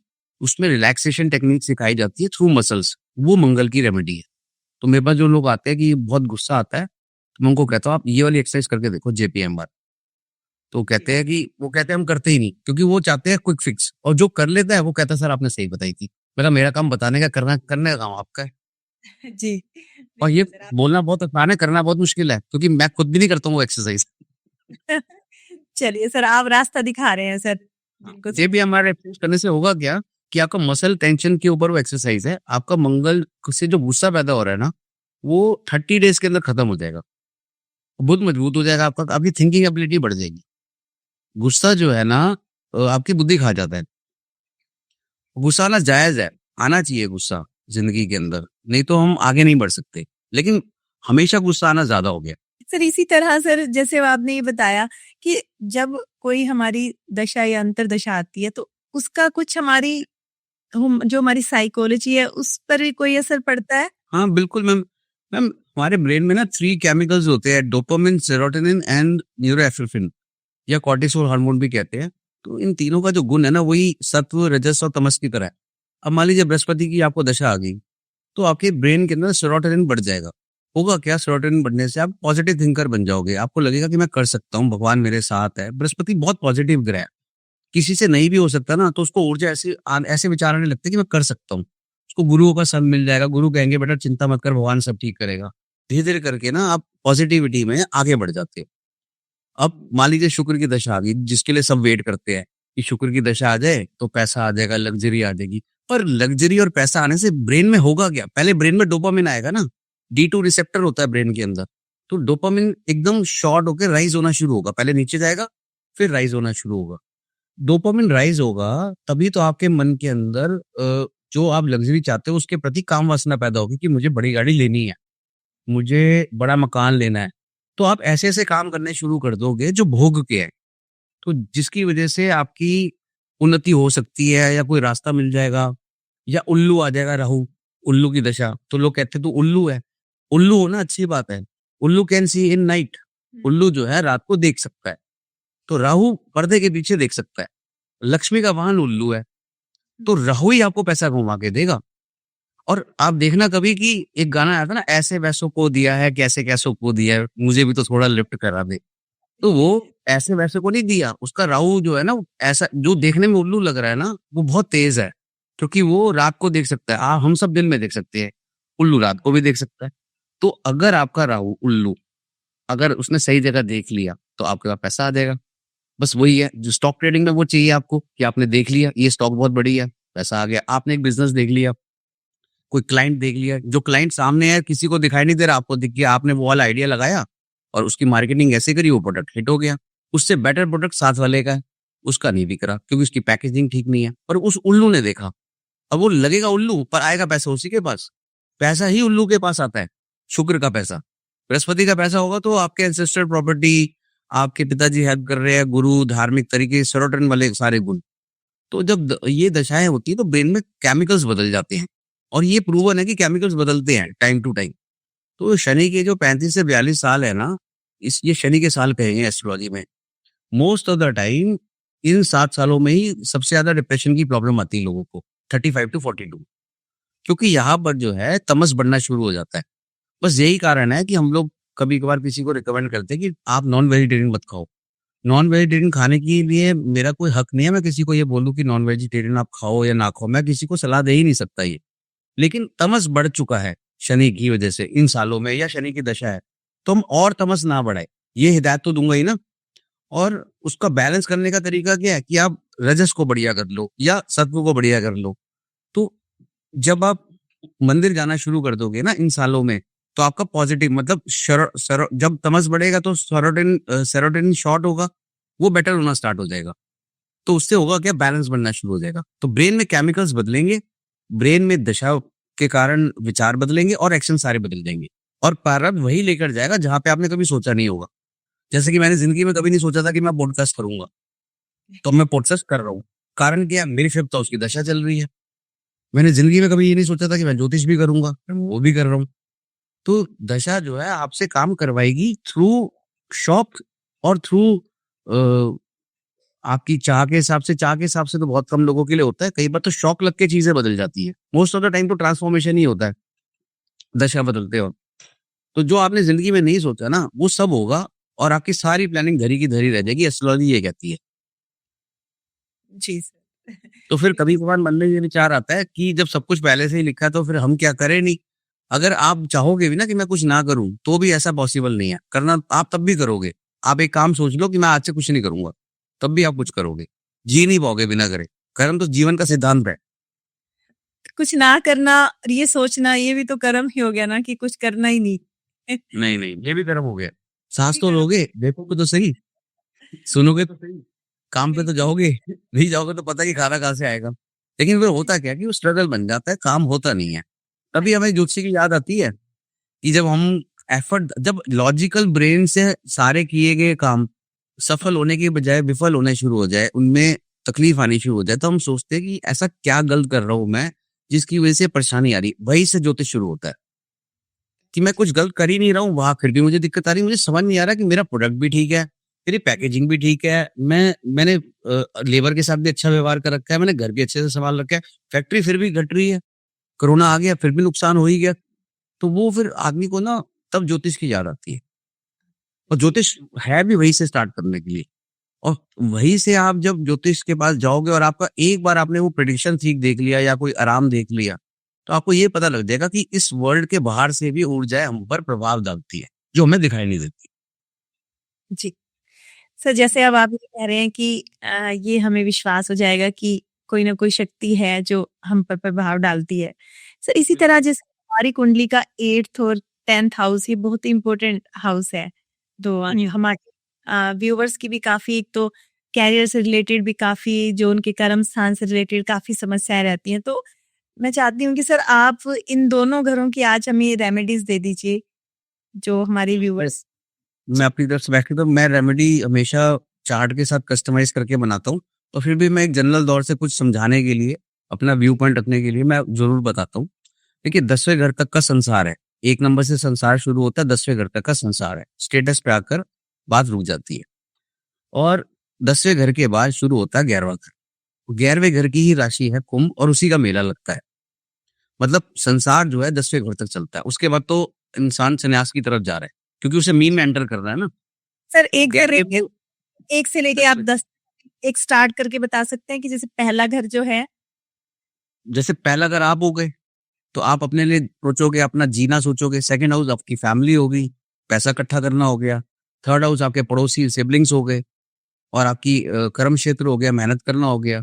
फोर्थ हाउस आपका घर हो गया, लग्जरी या सुख है सब प्रकार के, कि आप घर में ही कंफर्ट फील कर सकते हो, कि आपके घर में जितनी लग्जरी है या घर में आकर ही लोगों को शांति मिलती है बाहर से। 10वें घर से उठकर आप फोर्थ हाउस आओ, तो बस माँ के आंचल में या अपने घर के अंदर आकर आपको बड़ी खुशी महसूस होती है।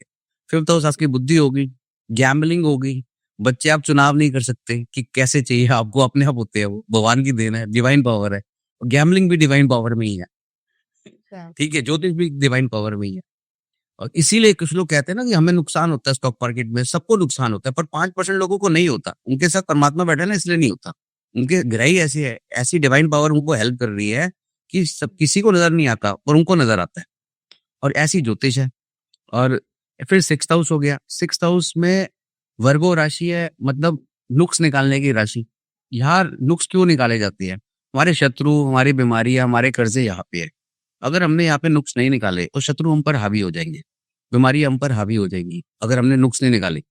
और झगड़ा नहीं करा तो हम कैसे शत्रुओं से बचेंगे? झगड़े की राशि हो जाती है।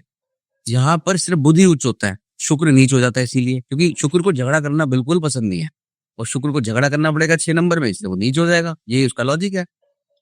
और धीरे धीरे करके हम वहां पे विजेता बने। लोन हम सोच समझ के ले, नुक्स निकाले कि हम कहाँ से लोन सस्ता ले सकते हैं, अपने में नुक्स निकाले कि हमें कितना लेना चाहिए। अगर हम इजी होकर लोन लेंगे बड़ा, तो हम परेशानी में हैं। सप्तम राशि जो है पार्टनर की राशि है, बिजनेस पार्टनर भी हो सकते हैं। सामने कोई व्यक्ति खड़ा है, सामने वाला व्यक्ति हमेशा आपके ऑपोजिट होगा। मंगल के बिल्कुल ऑपोजिट है शुक्र। मंगल का स्वभाव है एकदम विस्फोटक और एकदम बिना धैर्य के। और शुक्र देखो कितना कोमल है, कि हाथ में चूड़ी पहन रखी है वाइफ ने, और आदमी ने कड़ा पहन रखी है मोटे मोटे। वो कड़ा भी लग जाए किसी को तो चोट लगे, चूड़ी टूट जाए। तो चूड़ी का मतलब कहने का मेरा मतलब है कि सामने जो शुक्र है वो कोमल व्यक्ति है। इस कोमल जगह पर ही मंगल का बैठना मांगलिक दोष बनाता है। शनि यहाँ पे उच्च है, शनि झुकना सिखाता है यहाँ पे। 8th हाउस ध्यान साधना का घर है, ऑकल्ट का घर है, साइंस का घर है, किसी भी प्रकार की छुपी हुई चीज का घर है। मौत का भी किसी को पता नहीं आज तक। कोई कहता कि मौत के बाद हम यहाँ जाते हैं वहां जाते हैं, पर किसी ने आकर रास्ता कभी बताया नहीं, तो ये छुपा हुआ घर ही है। और यहाँ पर शनि अच्छा है, क्योंकि जितना डिले हो जाए मतलब प्रॉब्लम्स उतना ही बढ़ी है। लेकिन यहाँ पर एक प्रॉब्लम ये है कि ये घर समाधि का भी है, साधना का भी है, मेडिटेशन भी यहाँ से देखी जाती है। तो जो बुद्ध को ज्ञान हुआ ना, जो बुद्धिज्म अपना रिलीजन है, वो 8th हाउस का रिलीजन है। वो नास्तिकों का धर्म है। वो कहते हैं आत्मा नहीं होती, भगवान नहीं होता, आप ध्यान करो, बस यही सब कुछ है। क्योंकि वो शुरू इसी से हुआ ना कि गौतम बुद्ध जी ने देख ली किसी की लाश या किसी का मृत शरीर देख लिया, उसके बाद उनको वैराग्य हो गया। तो 8th हाउस वैराग्य भी दे देता है।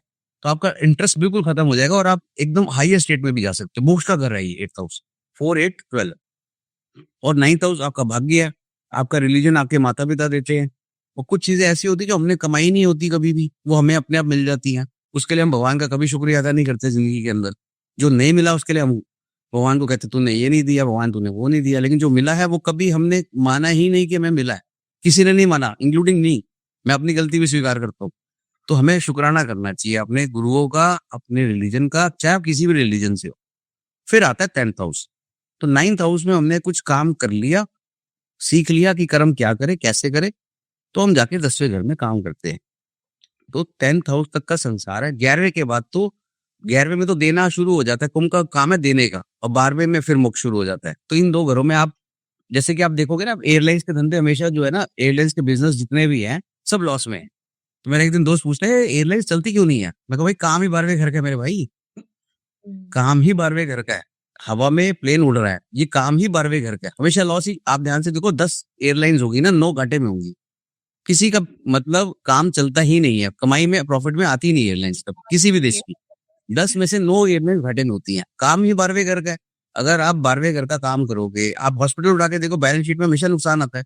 इतना पैसा लेते हैं मरीजों से, नुकसान आता है। वो इसीलिए आता है कि 12वां घर त्याग का घर है, आप उसके व्यापार करोगे तो रिस्क बढ़ा रहे हो आप। तो 10वां घर जो है आपके स्टेटस का है। तो यहाँ पर क्या है कि ये बहुत सख्त राशि है। ये आपके शरीर में ना आपके घुटने हैं। तो आप देखो कि आपके घुटनों पे कितना प्रेशर है ज़िंदगी में। 24 घंटे आपके घुटनों के ऊपर हमेशा पूरे बॉडी का वेट आता रहता है। तो ये सख्त राशि है बहुत। इसमें कोई भी प्लैनेट जाता है ना, तो वो अपनी तासीर जो है ना खो देता है।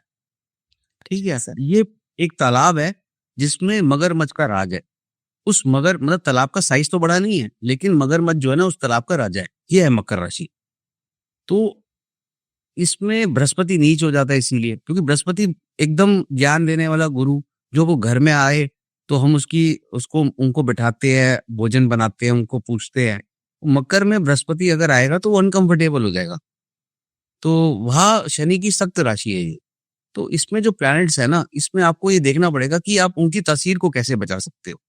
तो 10वें घर में जो प्लैनेट है, खासकर मकर में अगर कोई प्लैनेट है, तो उसके कारक तत्व बचाना बहुत मुश्किल है। तो आपको उसके लिए उसका कभी-कभार जेमस्टोन या शनि के दान, ऐसी चीज़ें करनी पड़ेगी अपने स्टेटस को बढ़ाने के लिए। तो ये चीज़ समझनी पड़ेगी आपको कि 10th हाउस जो है ना सबसे डिफ़िकल्ट हाउस है। क्यों? क्योंकि यहाँ स्ट्रेस बहुत है और यही स्ट्रेस हमें सारे जीवन भर चलता है कि हमारा काम व्यापार ना बढ़ जाए बस। जिसका चल भी रहा होता है ना, वो भी ये कहता है ये बना रहे और बढ़ जाए। तो स्ट्रेस हमेशा रहेगा। तो स्ट्रेस को अगर आपको रिलीज़ करना है ना, तो जो भी प्लैनेट आपका 10th राशि में बैठा हुआ है, मान लीजिए शुक्र बैठा हुआ है, तो आप औरतों के साथ इतना अच्छे से पेश आए जैसे कि आपने एक्स्ट्रा अच्छे से पेश आना है औरतों के साथ, वुमेन्स के साथ, ताकि आपका शुक्र मजबूत हो जाए। क्योंकि ये ग्रिप है, इसमें क्या होता है ग्रिप बना लेता है शनि ना किसी भी चीज़ पे। इसमें एक स्टोरी है जो मेरे को याद आ रही है कि एक हाथी है और तालाब में जा रहे हैं और मगरमच्छ ने उसका पैर पकड़ लिया है। तो वो एक प्रार्थना गाता है गजेंद्र मोक्ष, जिसमें विष्णु भगवान जी आके उसका पैर छुड़ाते हैं। तो जी। यहाँ प्लैनेट डी जो है ना कब्जे में आ जाता है। तो आप कारक तत्व उसके बढ़ाने पड़ेंगे। अगर बृहस्पति 10वें घर का है, तो जैसे लाल किताब में भी कहते हैं कि मंदिर मत बनाओ। मंदिर की समस्या नहीं, एक्चुअली कि आदमी बहुत भोला हो गया है व्यापार में, और व्यापार में आपको चालाक बनना पड़ेगा।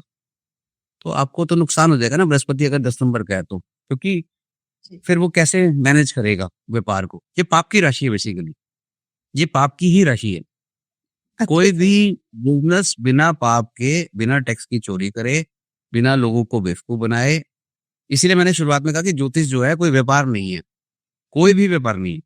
इसलिए कोई भी व्यापार बिना हेरा फेरी करे चल ही नहीं सकता। तो ये डिफिकल्ट राशि है और हमें करना भी पड़ेगा और करना भी चाहिए, नहीं तो आप आगे बढ़ ही नहीं पाओगे। उसीलिए 11वें घर में ना उसका दान कहा गया है कि कुंभ में जाकर ना अपने पाप धो लो। जो करे 10वें ठीक है सर। जो पाप करे है ना वो कुंभ में जाके धो लो, कुछ दान धर्म कर दो, ताकि अपने वो कर्म साथ ना चले जाए और फिर लौट कर वापिस आना पड़े।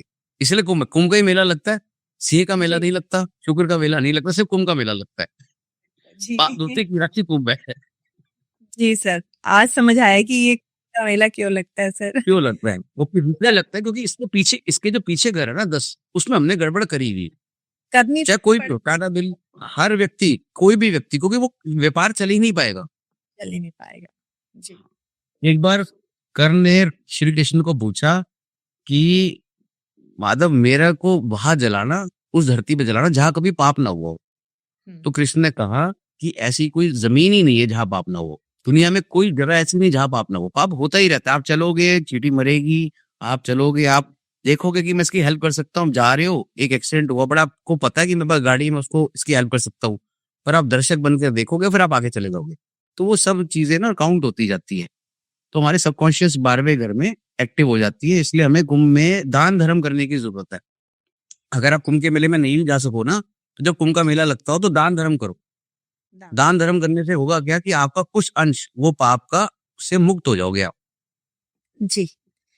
पूरे में की माफी मांगने की है 10वें घर की कि हमने गड़बड़ करी थी। जी।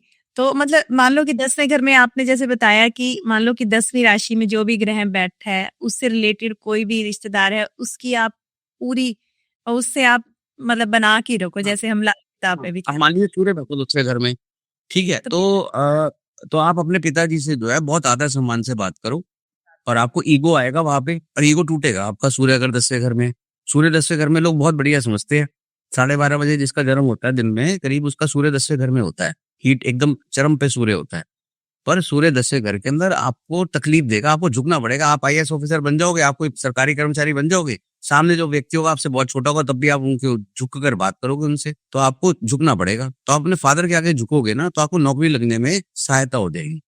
लेकिन लोग क्या कर रहे हैं कि सूर्य को जल चढ़ा रहे हैं। अरे विष्णु जी का श्राप है 10वें घर का सूर्य, खराब नहीं है सूर्य, दिग्बली होता है 10वें घर में सूर्य, लेकिन वो 10वें घर में मिलता है तो उसके कारक तत्व में ईगो तो आ गया ना काम में। मैंने कहा ना ईगो रहित घर है 10th हाउस। जब हमारा कस्टमर हमें कोई माल रिटर्न करने आता है कि ये आपका मतलब आपका ये प्रोडक्ट बेकार निकला, वापस ले लो, तो हम कहते हैं बहन जी दे दो वापस, कोई बात नहीं, दूसरा ले जाओ। तो ईगो रहित घर है। ईगो मतलब शनि के जितने भी घर है ना, 7, 10, 11, ये सब ईगो लेस घर है। यहाँ पे ईगो का कोई काम ही नहीं है। आपने ईगो करा और आप ट्रैप। तो बस वो 10वें घर में जो प्लेनेट है ना, उसका ईगो छोड़ दो। अगर वहां पे 10वें घर में शुक्र बैठा है, तो आप एकदम औरतों से ऐसे बात करें जैसे आपके अंदर ईगो है ही नहीं। सूर्य बैठा है तो आप सूर्य से ऐसे, मतलब अपने पिताजी से ऐसे बात करें जैसे ईगो है ही नहीं। बुध बैठा तो अपने भाई बहनों से ऐसे बात करें जैसे ईगो है ही नहीं। ईगो लेस हो जाओ। 10वें घर में ईगो लेस जो हो जाता है ना, वो बड़ा आदमी बन जाता है। कोई ना बैठा हो सर, कुछ ही ना बैठा हो, जैसे मान लो कि 10 तो 10वें घर का लॉर्ड, तो 10वें घर का लॉर्ड कहीं बैठेगा, 5th हाउस में बैठेगा, 4th हाउस में बैठेगा, 3rd हाउस में बैठेगा, फिर उस हिसाब से देखेंगे। जब भी आपको व्यापार देखना है तो आप 10 नंबर की राशि और 10वां घर देख लो। उसमें ही आपका कहीं ना कहीं हम ये सोच रहे कि मैं डिजर्विंग कैंडिडेट हूँ, मेरे को तो इतना पैसा मिलना चाहिए, नहीं मिलेगा। जब तक शनि आपको डिजर्विंग कैंडिडेट पीट पीट कर बना नहीं देगा ना, तब तक आपको 1 रुपया नहीं मिलेगा। इवन जिन्होंने भी पैसा कमाया ना, उनको खुद भी नहीं पता था कि हम पैसा कमा लेंगे। उन्होंने इसलिए पैसा कमाया है क्योंकि वो ईगो वो सोचते थे हम तो छोटे से आदमी हैं, हम क्या कर लेंगे बड़ा जिंदगी में, और बड़े आदमी बन गए। जो भी दुनिया में बड़ा आदमी बना है, चाहे फेसबुक का मालिक हो, चाहे कोई भी मालिक हो, उसकी यात्रा कभी आप बायोग्राफी पढ़ के देखना, उन्होंने कभी सोचा ही नहीं था कि वो इतने बड़े आदमी बनेंगे।